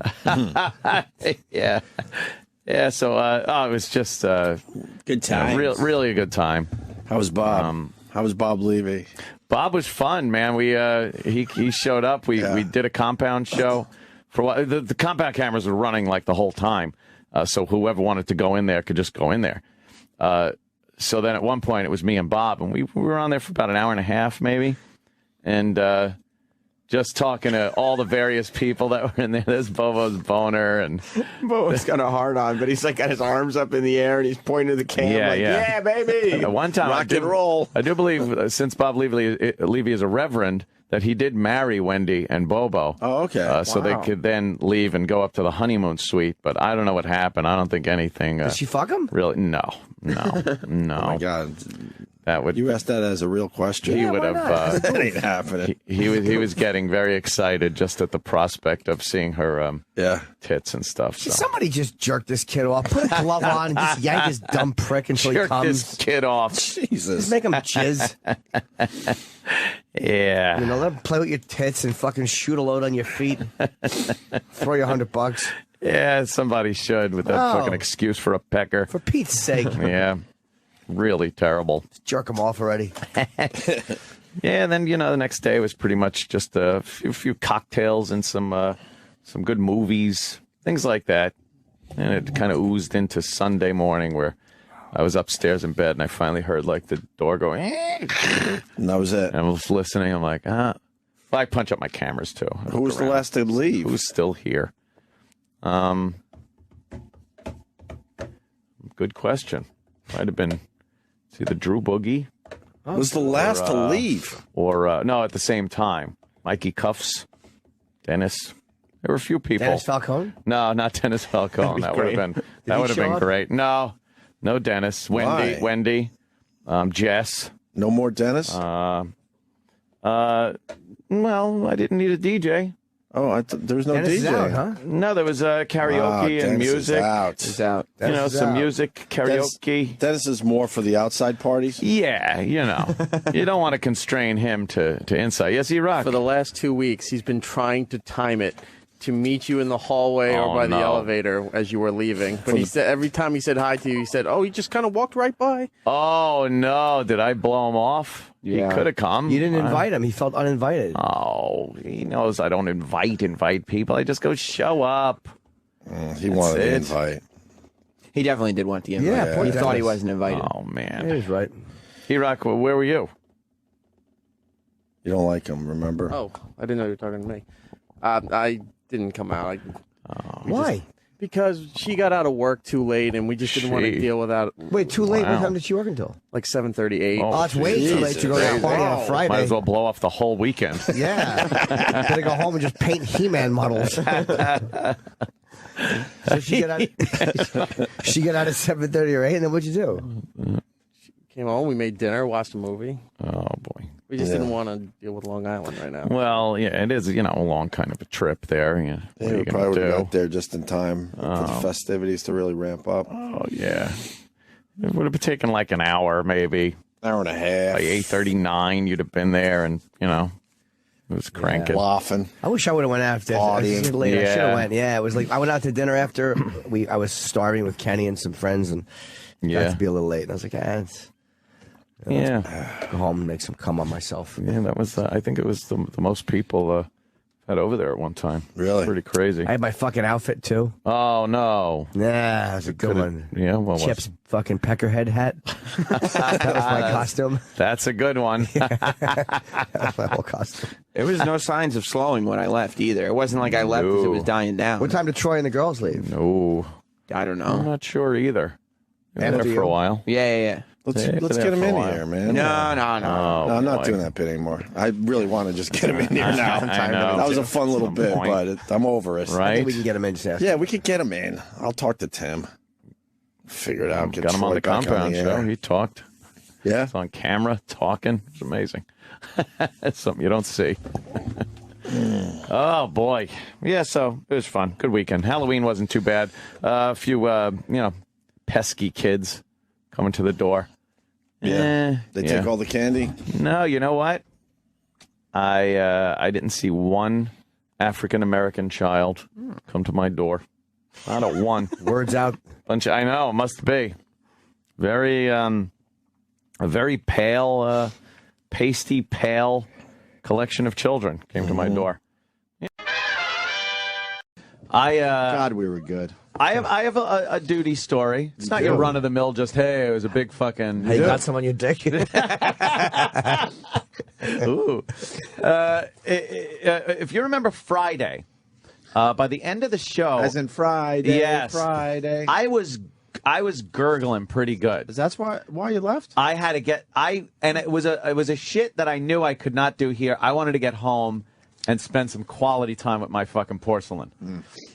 So I'm driving. I make it to 2nd Avenue, driving to the Midtown Tunnel, when it just I have to go. I've never been in this situation where I can't hold it anywhere. It doesn't matter. I can hold it. This was so bad that I was like my thighs were aching, like where your thighs ache to your knees, and then it hurts from like your sternum down to your fucking groin. You have to lift up a little bit. Yeah, lifting up. I undid my fucking belt, my pants, like everything.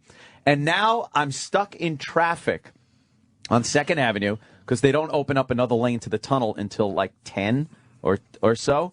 And it was just a little before that, so a lot of traffic. Were you panicking when you hit the traffic, like when you saw that? Dude, you don't even fucking know the cold sweats I was getting anyway. I would have just. I was getting sweats and stuff. I would have shit my pants, I think. No. And said, you know what? I'll just deal with this when I get home, and hopefully my wife and kid are not in the house. I would have had to junk the truck. It would have soaked into everything, and I would have to junk it. It wasn't going to be solid?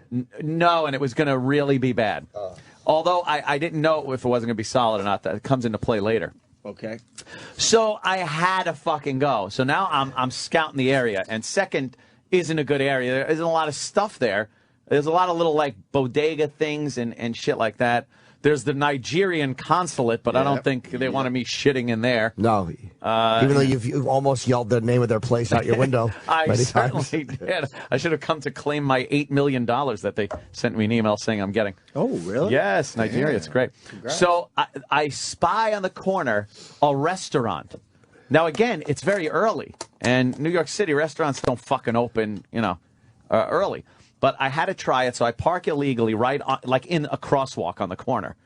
I get out of the truck, and I check the door of the restaurant. It's not open, but there's another door.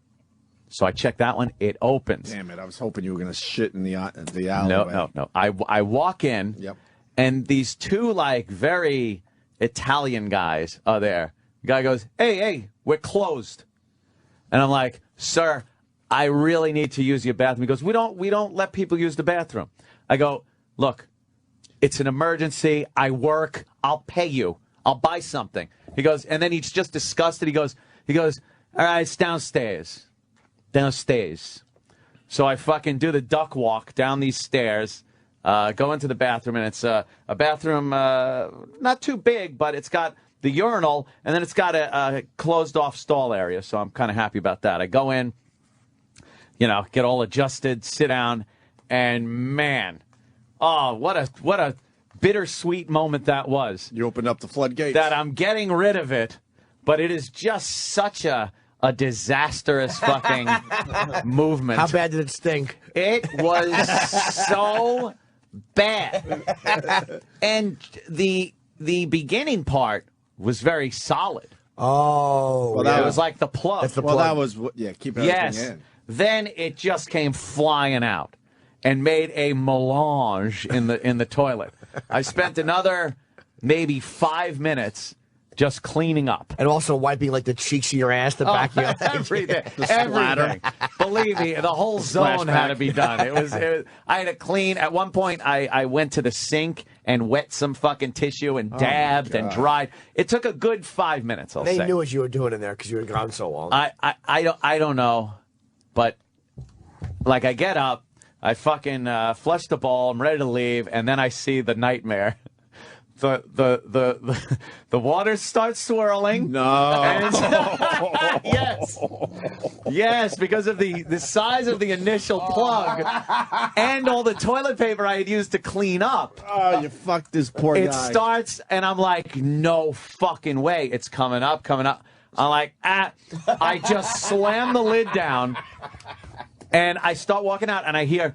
like it's coming, dude. I swear it's coming over the edge of the toilet, and I noticed the toilet, the stall part.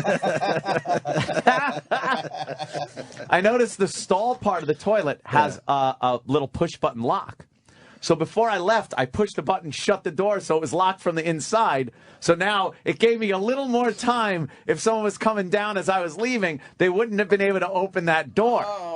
So I left. I saw the guy. I just kept my head down. I was like fucking Michael Corleone dropping the gun. Don't look him in the face, but don't look away either. They were probably thinking it was some kind of mafia payback. That's like just a little that's warning. Something like, This yo, the little guy's warning. $10. Right, this is a You little didn't warning. pay off on a $10 thing, and you shit up your They bathroom. send in Anthony the Deuce. You pay the guy on the way out? No, because he didn't want money. He just, since I was offering, he thought. You think it was overflowing? I really need. Oh, it was overflowing. Oh, I heard that splash, and then I got out of there. I got in the truck, and now I'm trying to weave through the traffic enough to get enough distance between me and the place that if he comes running out, right, he could just look in every car. That's in front of the place. Right. I was that disturbed that this guy was going to whack me out for fucking shitting up his bathroom. But I got out of there. And I just felt so much better. But then when I got home, I literally to myself started laughing at the whole thing that must have happened after that. The guy coming to the locked door. Hey, you in there? Hey, what's going on? And then finally, Jimmy in the door, and then opening it and seeing this horrid shit all over the floor, lifting the lid of the toilet, just seeing a goddamn nuclear sub in there. He was doing you a favor. I know. And you fucked him over. I felt bad, but not bad enough to make me just laugh my ass off. You should have left 100 in the bathroom. You think I should have left right the on the lid. fucking C note? As in, look. Out there like, hey, I'm sorry. It happened. The city you committed was locking the door. Shitting, it happens. A toilet Hey, flood. I was to save my own ass. What if one of the guys were walking down while I just left to use the bathroom? He'd have fucking... Were you embarrassed? They're not even open. Yes. He knows it's me. He would have beat the shit out of you. Yeah, or at least I'd have been there with my head in that fucking toilet. Oh, yeah. And have to clean it. You think he'd have made you clean it? Oh, yeah. And he was that kind of guy. He was one of those guys? He was like, if he wasn't a mob guy, he should be. Oh, boy. He was Why like are you that talking about kind this of... on the air? Well, you know what? If, Anything worse when you clog a toilet and it starts to rise and then you decide to take the chance and flush again? No, that never works. But we've all done it. There's an emergency method, and it's very dangerous because you could get hit with your own watery shit that's coming out of the toilet. Depends on how fast the water's rising. You got to assess that quickly. Go under the bowl and shut that fucking valve off. Who knows Shut that valve off, and it'll stop any more water from coming out. In the middle of that shit going down, no one knows that. No one says let me lay on the floor. No, I've done it. You got to know that's what you got to do. I think you just taught me I've done that at people's houses. And then you wait for everything to get mushy in the bowl, and then give it another flush. Now, the water that's in the bowl will go down without any new water coming in. So you might be able to get away with a second flush. If not, you gotta hope there's a plunger in there. If there's no plunger, you gotta be creative. magazines, newspapers in a newspaper rack. If you roll up a newspaper the size of the drain at the bottom of the toilet, you can push it all and through. Push it in, let it get a little wet so it swells up, and then pull that fucker out. That'll get the shit down. And then just put the magazine back on the rack. In the rack. That's what I think of time. Oh, no, it's Tony the Deuce. Tony the Deuce. Oh, shit, did you see who just walked in? Tony the Deuce was here. Dun-dun, the music plays. The Deuce. Jack Waltz woke up with a big log of shit in his bed. You know what's happening in our building? We were getting backup shit from other apartments for a while. Yeah. Holy. In your toilet? Yes. Ew. It's bad enough when your own toilet fucking backs up and you got to deal with that. Imagine someone else's shit. I don't know what the hell. They were having some kind of problem where it was backing up into ours, and we had to call the maintenance guy, and we had to, convince him that it wasn't our shit. Horrible. All right to the tippy top, too. Sorry, got to bounce the guy. Bye-bye. What happened? Doink. What happened? Hey, he's an asshole. Fuck him. Was he complaining about some scumbag who came into his restaurant? Yes. Yes, he was. No, he's giving us all kinds of shit. Oh, they're reaching today. Reaching? Talking about... Fuck you. This is a great hour of radio. Gives a shit about you. You don't like it? Don't listen. Now I just forced you not to listen. I am so done with the assholes. I'm banning him, too. I don't want him back any other day. I'm just so fucking done with them. I am, too. I'm totally fucking done. I used to be like, maybe I'll try to reason with some of these idiots, and now it's like, just fucking go away. Go find something else to listen to. There's his name. I don't give a fuck. Ban selected user. Yes. There. Now you'll never be in this room. There's a bunch of fucking babies. Yeah. And then they somehow say they're fans. You're not fans anymore. So go listen to something else. We have plenty of people that still really enjoy. Anthony, we got our Dr. Steve wine in front of us. That's what we want to do after the break. Oh, right. Our Christmas gifts are coming in, Colin. Every day we get gifts from listeners and people involved with the show. That's very nice of them. And Dr. Steve, brave enough to send Ant and I a bottle of wine. Oh. This is a guy that has tried year after year to send us wine, and we've done nothing but lambast him over his horrid selections. At least now he's sending wine that he bought and not his own home-brewed bathtub wine. And so you're saying hard selections. Well, yeah, usually. Well, two dirtbags from Suffolk County know about fucking wine all of a sudden. Wine connoisseur. Well, that's why, Colin, you're right. We go to wine.com. Wine.com. And if this isn't a $50 bottle of wine. Right. And let me tell you something. Online, by the way, This is classic Opie, by the way. What? To get a gift of wine, and I never would have thought to go to wine.com to see how much they spent on it. Right. I've thrown a lot of bottles away over the years. But sometimes I thought, I used to work in a liquor store. I used to be a clerk at a liquor store. Oh, where? And, please give us a town. Brooklyn. Oh, Brooklyn? Wow, and, brave bastard. So anyway, but it was Park Slope. Park Slope. Okay. And but anyway, I started to see the wines, and all the different wine people would come in. There'd be some wine people, and the cheaper bottles of wine are sometimes the best ones. Yeah, I know. That's what it's they all about say. marketing. But 67 Wine says that on Columbus Avenue. Yeah. You could go through there, and there's a lady, that's all she does is show you the cheaper wines, and they go, this is just as good, but no one knows about it, so we can't charge $100 a bottle. I want to be the guy that goes, it's like everything else. But you know what, Colin? I'm the you get what you pay for guy. I'm still about wine.com, and this better be fucking some cash. I've noticed with wines, let's put this in wine.com and find out. Why don't you get reviews on it instead of what it costs? Fuck that. It's all about the cost. The more it costs, the better it is. I've noticed. You guys really are fucking Long Island. Like, what are they called? Snobby. Now, not it's all about the trash. It's all about the cost. What they call it, like Jewish? No, where it's Nouveau ostentatious, nouveau riche. Ostentatious and nouveau riche. Nouveau riche. It's like, how much it cost? Nouveau you guys riche. are like those fucking mob guys that are like, it's very classy. Hey, it's a fine cognac. It's all about class over here on Long Island, where I'm from. Nassau County, it's all about class. But Dice, let me ask you something. Do you like wine? I love an occasional glass of wine. I sit down and drink it with my hooers. Hey, give me the expensive bottle, Kenny. Give the whore just pour grape juice in the dog bowl for the bitch. Like I care. I already fucked her. Drink my goo. It's a fine vintage.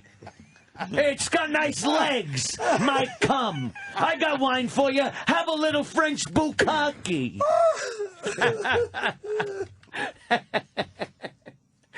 Fucking dice. I'm a wine connoisseur.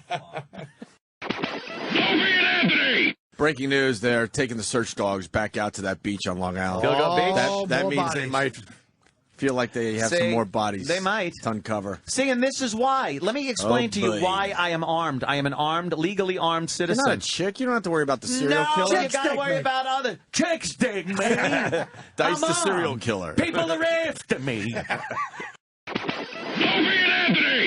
We should take a break so we get Nikki Benz in here from Yes. Penthouse. Penthouse Pet of the Year? Yeah, she's fantastic. No Hey, shit. now was that a year ago already? What happened? Where the last Penthouse Pet of the Year I went on a date with? That's right. That wasn't a year ago already. It was it cold. cold They weather? met after that. How was the date? I think it was. No, I think it was. Hubba hubba. Hey, Dice, how was your date? Hey, it was nice. She was a real nice hooah. Hey, very sweet, cute. You know, my cup of tea. I took her home. A goosh, whack the bag, pinch the helmet, whack the bag. I was like, I'm done. I got mine. Get yours. Hey, take some banana juice with you. A goosh. It's not even like an impression. It's like it overtakes him. It really does. It's like an I exorcism. channel Dice. Yeah. I don't do an That's what it's like. impersonation. I channel You really Dice. do. Have you ever had a guy not be able to get a rod on film? As they say, struggling. He's struggling. He's struggling? Yes. Is that what they could say? He's Struggling, struggling? Yes. yeah. Oh, that's funny. He's struggling. My cock would be like it would be like a jacket button if there were people watching me. God damn. I would be in disastrous shape. If the fucking phone rings, I'm finished. Yeah, Jimmy doesn't like distractions, huh? If there was a fucking union crew that wanted to go to lunch, just get the angle so we can go eat. All right. All right. All right, Jimmy, we need you on set over here. The girl's in the bed. Take it. Could you get that thing going? He's struggling, everyone. He's struggling. I'd have to jerk it with my thumb and pointer finger. Can't you do Dice directing on the megaphone? Hey, Jimmy, where's your fucking rod, you homo? She's a hot broad. Show her your fucking hard on, you fagotino. Thank you. Make Colin's day. Colin makes everyone laugh every night. It gives me pleasure to give back to Colin, of course, of the Helen Hayes Theater. Wonderful fucking Broadway play. Long story short, get tickets now at you buy them off the street somewhere. Ticketron. Your mom was actively worried about you into your 30s? Yeah, like worried if I was gonna just even have a roof over my head, and God, was I a fucking Slipping you $20 bills, like just save this. Just what are you doing? Oh. use it for gas. She probably should have been worried, though. The fact that you were fucking power drinking at noon and driving an air conditioning van fucking 90 back to work to put a toilet on someone's ceiling. Of course she was worried. I worry about you now. I'm your radio partner. Yeah, I guess I gave reason to worry over the years, but was she worried about Joe too and Dawn? No, Joe's more of an independent guy. Dawn, of course, like her baby, Dawn, the girl. But I was just that fucking oversensitive crybaby kid, so she had to worry about me. I was like, oh, she's probably looking at me during my entire youth, just going, oh, he's going to be just a disaster. Just a weepy faggot. She call you into like your 30s asking if anybody like was mean to you today. Was anyone mean? I was like, Mom, I cried at work today. I would announce that I cried at school. Like, I'd get home and be like, hear ye, I cried at school today. Because it wasn't enough attention that you got at school when you were crying. Right. You needed some more. Somebody was a blogger before it was hip. Yes. Aunt would have had an emotional live journal if you'd gone to school later. I was emo before emo. You're the Britney, leave Britney alone. Yeah. So what happened? You cried school? Why? I don't know. There was always something, either my feelings got hurt. They things picked like on that. you? They picked on me. Oh. I've told the story about the cookies I brought in that my mom bought, and they said it looked like dog shit, and I started crying because I felt bad that the cookies and my mom bought them, and you had duty cookies. Your mom didn't even make them? She bought them? She bought them. And so who cares? I know, but you're making fun of the manufacturer. Look, Sam, why don't you just... Well, nobody wants duty cookies made fun of. Oh. Duty cookie Cumia? Caca Cumia. I cried at work today. Travis, I know, he made fun of duty cookies. I was the little Fez. Yes, it was very, very harrowing. What a harrowing youth I had. So you just go home and just say, I cried today? Yeah. Like, I'd go home, and I actually would wait until it was pried out of me. Like Mom would be like, oh, how was school today? Oh, well, let me tell you. A little weeping going on. Little crybaby Anthony had to cry. Why? Shit cookies. Because of your crap cookies that you bought and put me in a bad spot. And then I cry because, like Valentine's Day, the girl I wanted to get a Valentine from didn't give me one. Oh, what was her name? Fucking cunt. But she would like because I would always get these fantasies built up in my head that I would go to school, and the girl I was totally in love with would give me the big Valentine, and we'd talk and hold hands and all that shit, and of course she gives it to the popular guy, and I'm like left there because you had built up the whole scenario in your head. Oh, did I build it up? Yeah. And now that it wasn't happening, it's like, well, this whole thing is falling apart, and it felt so good in your head. Yeah. Did you give her a Valentine? No, why would I do anything like that and actually be proactive in my life? You just hoping she'd give you one? Right. Who, the fucking kid with the fur coat and the giant cock? And the weepy eyes? Yeah. Fucking pissy eyes and leaky dick. The creative kid with the dolls back there and the voices. It was a puppet. Yeah. It wasn't a doll, it was a puppet. That's who the girl's going to want. I don't want the football player. I want the kid doing the Carol O'Connor impression. The fucking playing with the doll without strings. With a puppet without strings. Pete. Yeah, it was very. So you fantasize that she'd bring it to you? Yeah, that she would bring it to me, and I used to just fantasize about romance as a kid. What a fucking fruit! You really did lock away everything in your childhood at one point. Yeah. At some point, the door shut. Yeah. The vault fucking handle spun, and that fucking combination was lost. Yeah. Never to open again. No. Did you just cry in the classroom? Yeah, sometimes. Openly just crying in the class. Sometimes I would. What a loser. In front of the teacher. Yeah, and who I then would want to, give me sympathy. Did the teacher ever stop class to ask why you were crying, or? Did you have to make it about you? I'm trying to think. I did have to make it about me. I was craving attention. Did you explain to the teacher that this was how you got love at home? When there was fighting, you would cry, and that's when the hugs came. Why would I explain something I had no clue really what it meant? I thought maybe you analyzed that with her. I never analyzed anything. It just happened. Yeah, parents fighting, of course. I'm going to just, I have a stomach ache. We had a crying kid in class, and the teacher hated him. Oh, jeez. She hated how he would Do you think just the teacher cry hated me? Yeah, definitely. No, I think they liked me. Because he would sit there crying because he couldn't figure out the math, because he was sick the day before. Yeah. And then he'd come in, and we'd learn a new lesson, and she gave him the work from the day before, but he didn't know the lesson. So he would just stare at the page, and he'd start crying. And then the teacher would kick him out of the classroom and make him go into the empty room next door to do his work because he was disturbing the class. He was a distraction. Yeah, and while we were all learning, we just heard from next door. Oh, yuck. So he wasn't like a quiet sobber. He was bawling. I hate him already. Figure out his math work. He was really yelly cry? He was sobbing, I was a yell crying. cryy guy.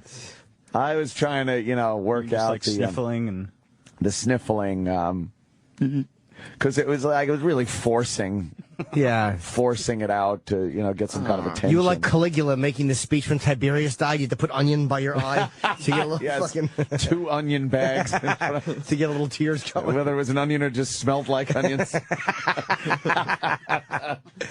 Yeah. Oh God, it's just. Oh, poor weepy Anthony. It is very. You were crying on purpose. I must have been at the time. I never put 2 and 2 together like that. I just. But where's the Valentine's boy? You're right. Not only the crier, but the Valentine's, the romantic, the sweet duty cookie boy. Where is that? I would just imagine like holding hands to me was the big thing. Yeah. That was a big fucking deal as a little kid. I'm not talking fucking, 15. Yeah. Hey, I'm holding hands. This is great. I'm talking, when you're, like 7, 8, 9. At that age, hand holding is the equivalent of cream pie cleaning as an adult. It's very important, that holding hand thing.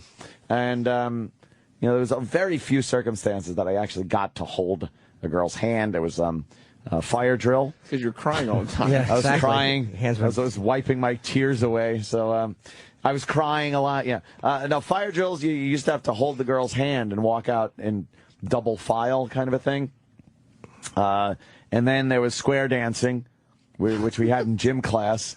Like I grew up in fucking Oklahoma. I was on Long Island. I had square dancing too. What? Did you? Yeah. Yeah. You were in Jersey? No, Florida. Oh. Yeah. You and Eric? Did you see you out there? Oh, yeah.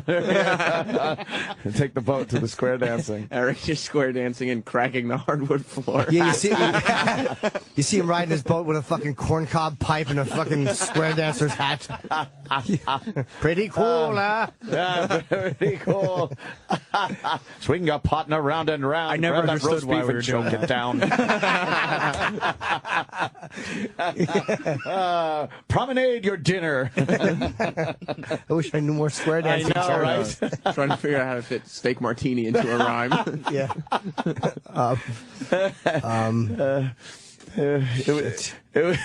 It was very cool though, because you got to touch a fucking girl in school.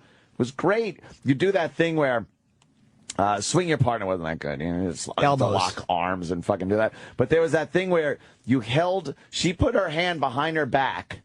You grabbed that hand, and then she put her hand in front of her, and you grabbed that hand.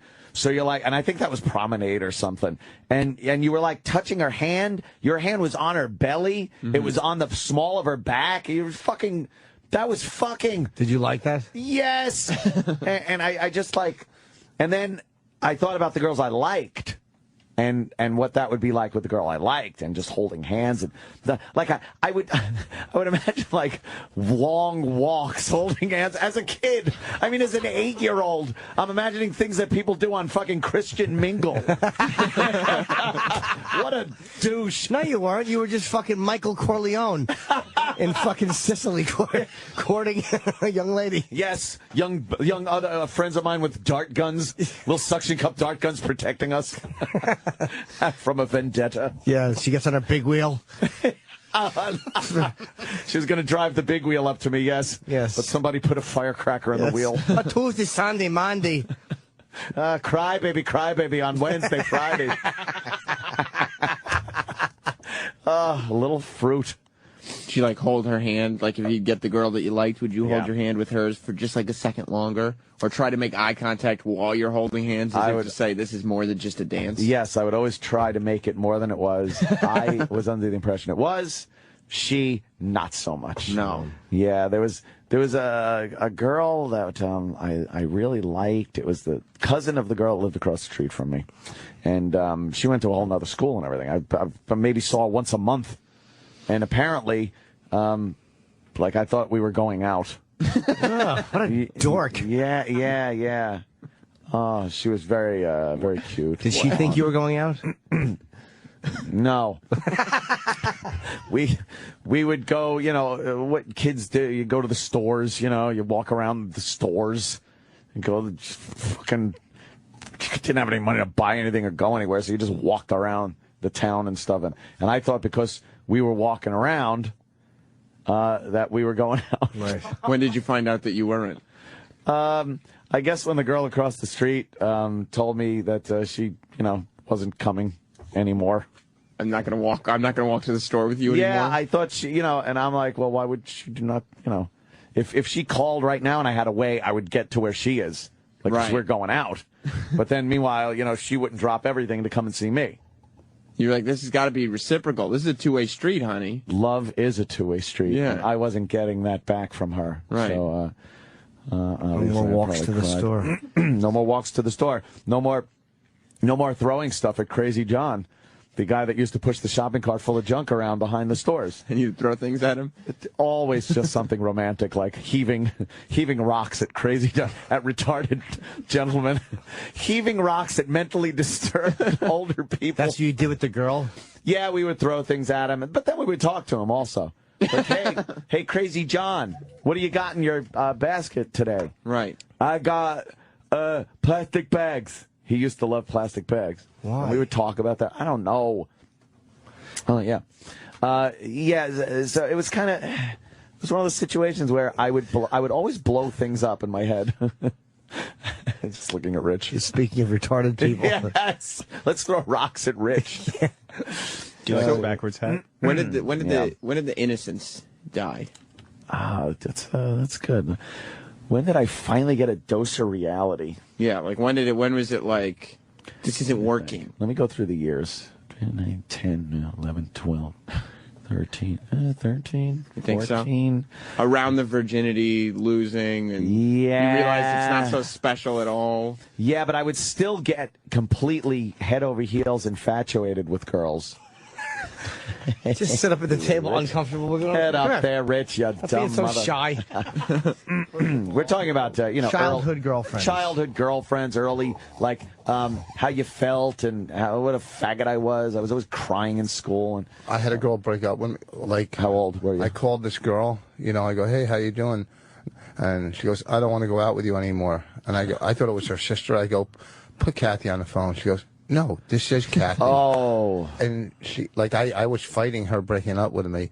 Every girl that always works. I know. When you have to talk a girl into continuing going out, it's going to be a real nice relationship. I've had, everyone was the worst. Where I caught the first girl I ever fell in love with, banging my best friend. That was the worst. Oh, yeah. I had one of those, not a caught, but broke up with me and then went out with my best friend and I just imagined them fucking, and it was just heart-wrenching. I climbed up on a roof and saw him through the window. Why were you up on the roof? Well, here's the deal. That's the name of a movie. Actually, it's called "A Cuckold Is Born." I got 1,000 of these fucking stories leading up till probably last week. She picked me up from work every day, and then all of a sudden... You're talking a little older here. How old are you? I was 21. No, the show is on the road, mister. We're off and running. We're a little scared today because we got UFOs over New York City. They're hovering right now as we speak, Anthony. Keep laughing. I don't know what they want, but they're hovering. Keep laughing. I read someone said they were Mylar balloons. Well, you take that tack. I'm gonna go with my gut feeling. Being an ex-governor and Navy SEAL, I know they're flying saucers sent by the government's space agency. Did you get on top of a building to get a closer look? Yes, I looked. You did? Actually, I get my team together. We're flying to New York. Who's part of your team this time? I don't know. A black chick and some fag. Were you doing that all night? All night. Were you? I was going between him and Ira. I was having conversations with myself all alone in my living room. Well, you should have Ira team up with Jesse. That would be a good conspiracy team. Get away, you Jew. Yeah, we got some UFOs over New York City. People are losing their minds. Did it make the paper? Oh, yeah, it did. Is it front page? No. It's in there a few pages. It's one of those things that looks like they shoved in at the last minute. Right. It looks like those Mylar balloons that they let go of, during weddings and parties and shit like that. Yeah. Anniversaries, and what the fuck ever. The light was hitting it just right or something? When the sunlight hits a Mylar balloon, even if it's just the size of the ones you buy at the stationery store, Right. you see those fucking things miles away. So that's all it is? Crazy. That's my guess. I'm not saying they're flying saucers. There were a few of them. And there were a couple that were bundled together.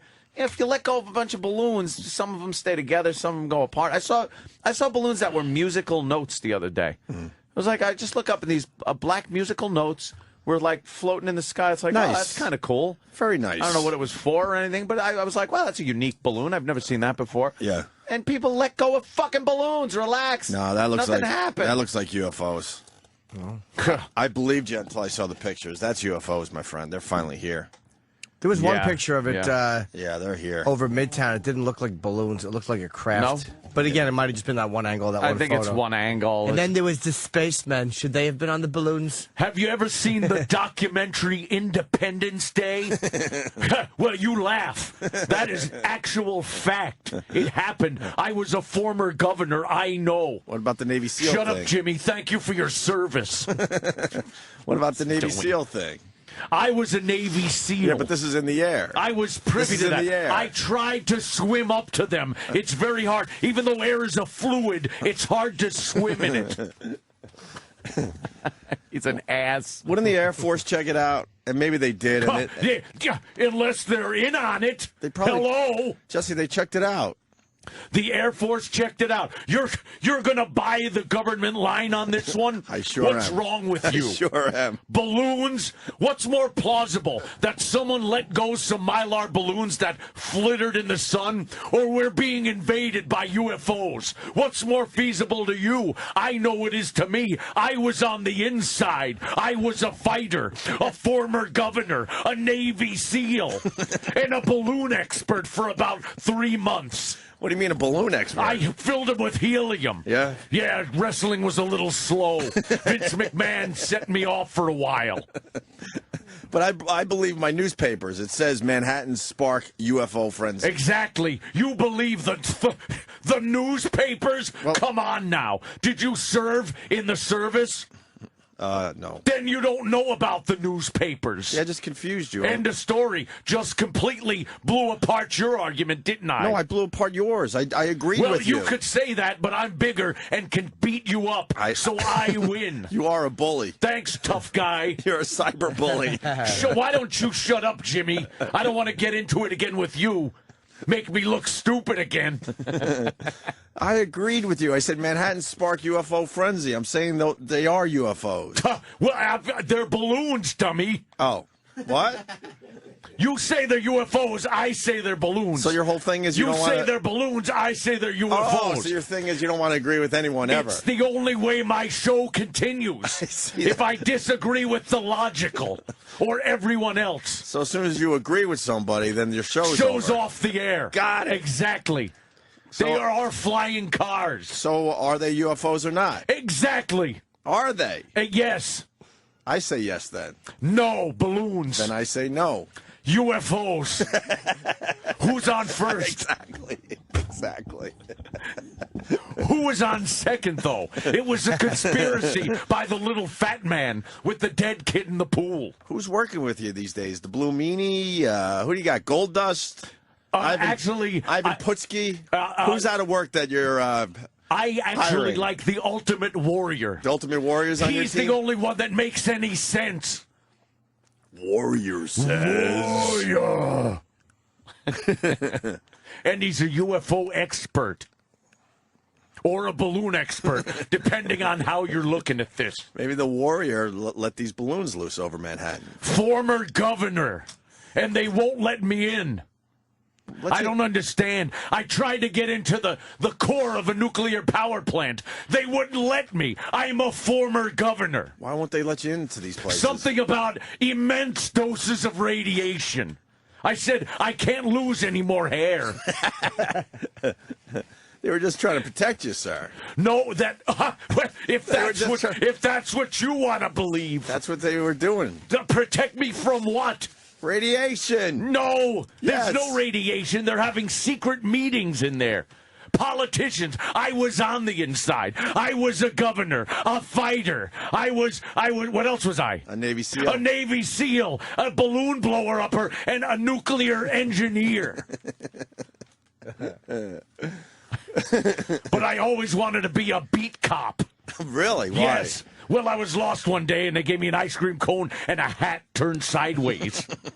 And you never forgot that? It was a long time ago. I looked adorable. It was like our gang. Sitting on a stoop somewhere all scared. Who you calling a stoop? He's so fucked up. Stupid Jesse. I can't get enough of him. I haven't put the DVD away of his first show of this coming up season. Yeah. So it's sitting on my one of the tables in my living room. Yeah. And every time I pass by him, I just look right at the picture. And no one's in my house. Yeah. I'm a lunatic. I look right at it and go, mind control. Fucking crazy. He's got you in your own house. He's got me. He's controlling your mind. Who nailed it yesterday? He's on Larry King. He's pretty much solved the JFK thing, but he decided not to tell the He's world gonna wait. on CNN. He's going to wait for his dumb show. I mentioned that cleverly. Jimmy, you mentioned Yes. it. A lot less people will watch it on True TV. He's going to wait. I mean, I'm going to wait. What a dummy, right? I was on the Warren Commission. And a Navy SEAL and a balloon blower upper, and I wore feather boas, which makes me an expert in the chicken industry or something. With my riff-raff hairdo. Riff-raff. I watched that clip recently. Holy fuck. Unbelievable. It was The way hot under the he's collar. looking and his head shaking. Was he in here yesterday? Yeah, he was in the building. I did the Howard Stern show. What, is Howard kissing his ass? No. How does Howard handle him? Howard likes him. I think he Well, just handles him like We like him, but handle him we like a goof. He doesn't really go back and forth with him too much. We He like gets a little goofy with him more than serious. yeah, because you can't be serious with the guy. You can't be taking his angle on this crap. He kind of just lets Jesse talk. He goes way too far with his theories and conspiracies. I don't have time to bleed. Yeah, but as soon as I saw the UFOs over Manhattan, I'm like, oh boy, here comes Jesse. Here comes Jesse Ventura. There were balloons. What are you talking about? I mean, yeah, that's what I say. They were balloons. We ought to look into these UFOs. So you think they're UFOs? Then I think they're UFOs. Balloons. UFOs. We could get.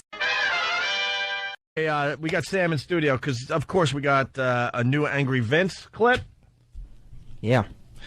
Now, any background on this one, Sam? Because he sounded pretty angry.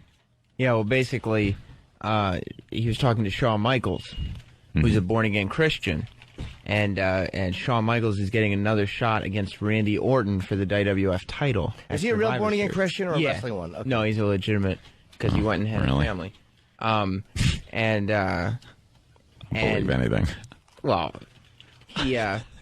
he's telling Shawn that he knows Shawn wants revenge, not just another world title shot. And born-again Christians are supposed to turn the other cheek, so he's trying to get Shawn to admit that he's not a good person and that he just wants revenge. All right. Great setup, but who cares? It's all about listening to Angry Just Vince. listen to him. Right? We love Angry Vince. I know what you're really all about. Oh, you've changed, but you haven't changed. Yeah. Everybody reads the Bible every now and then. We all hear about that turn the other cheek. But that's not what you're about. Deep down, there's this part of your soul that's rotten. Rotten to the core. And there's not a damn thing you can do about it, Sean. And you know the part I'm talking about? The part about an eye for an eye, a tooth for a tooth. Vengeance is mine, saith the Lord. Playing the part of the Lord is you, Shawn Michaels. Admit it. Admit it. You want revenge on him. You want to put him out. Admit it, Sean. I know you. I know you better than me. I admit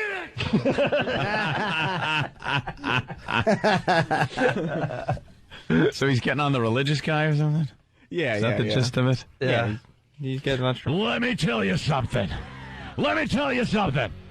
One time I was walking down the beach and I saw 2 sets of footprints. And I realized it was the moment of my life. That's right, the moment of my life.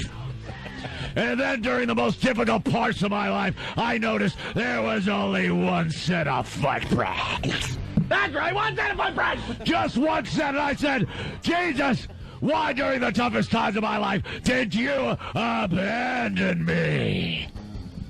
And he said, Vince, I didn't abandon you. That's when I carried you.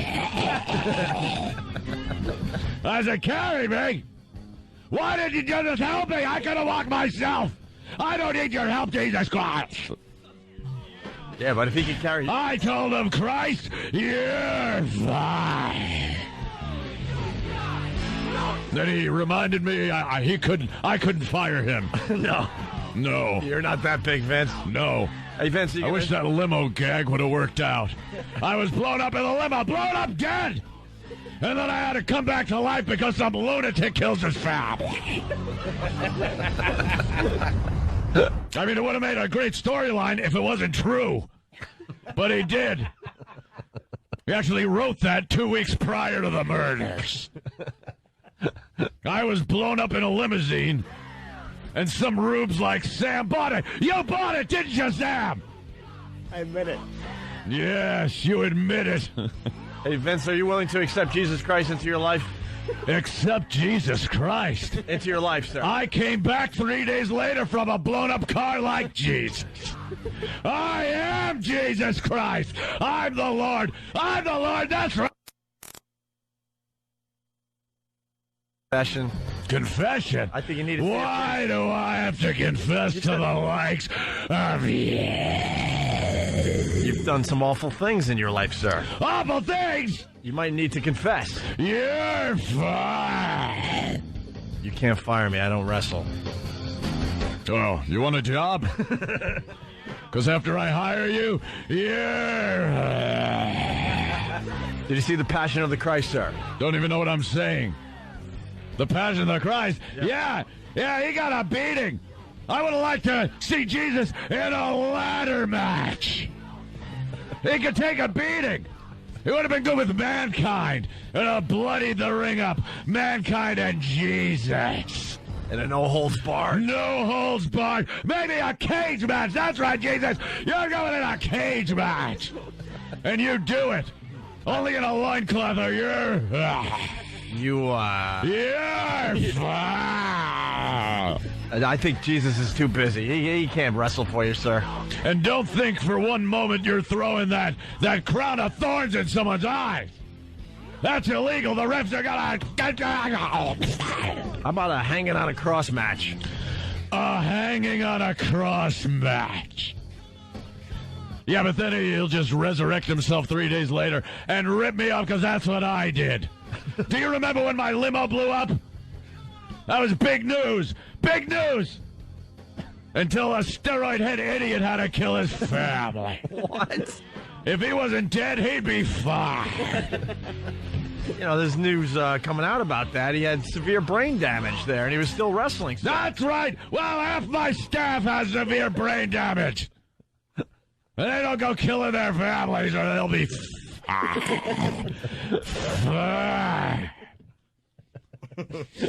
You know what? I was in the Boy Scouts. I got a merit badge. Yeah? You know what for? What? Building a fire. That's right. I built a fire. You like saying fire, huh? Fire. I am Cornholio. Fire.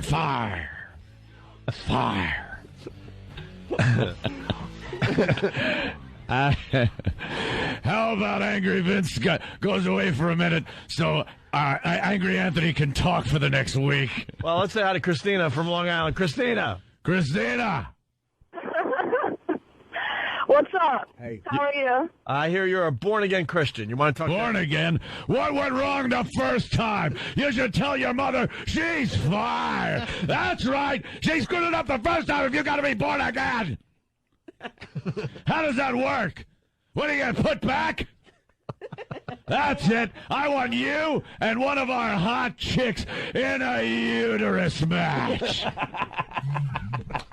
2 go in, 1 comes out. The other one's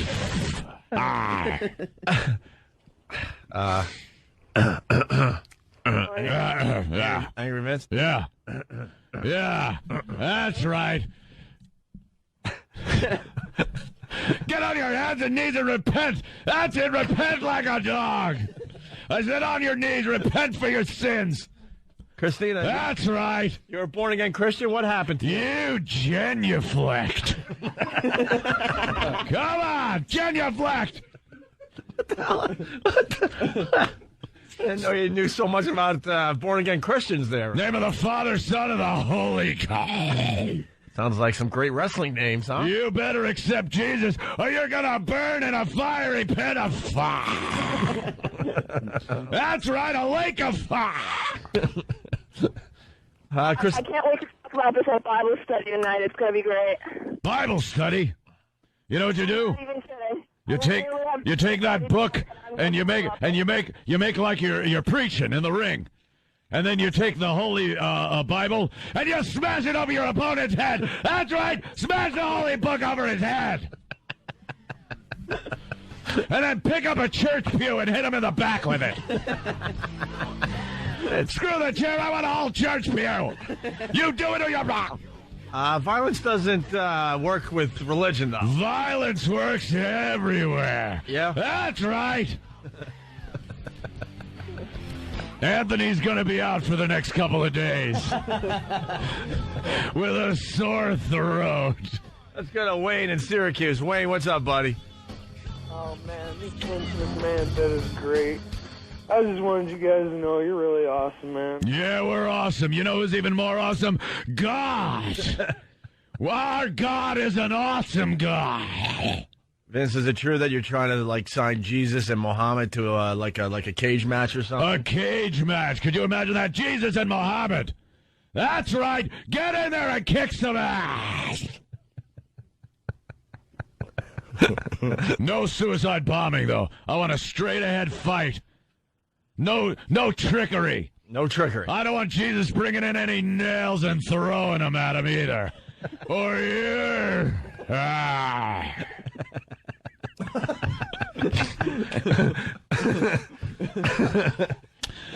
I need hot water and honey. That's right. Bring me hot water and honey. A new wrestler. I'm going to call him Sucrets. Here comes Team Lozenge. I hope. My throat feels like it's on fire. That's right.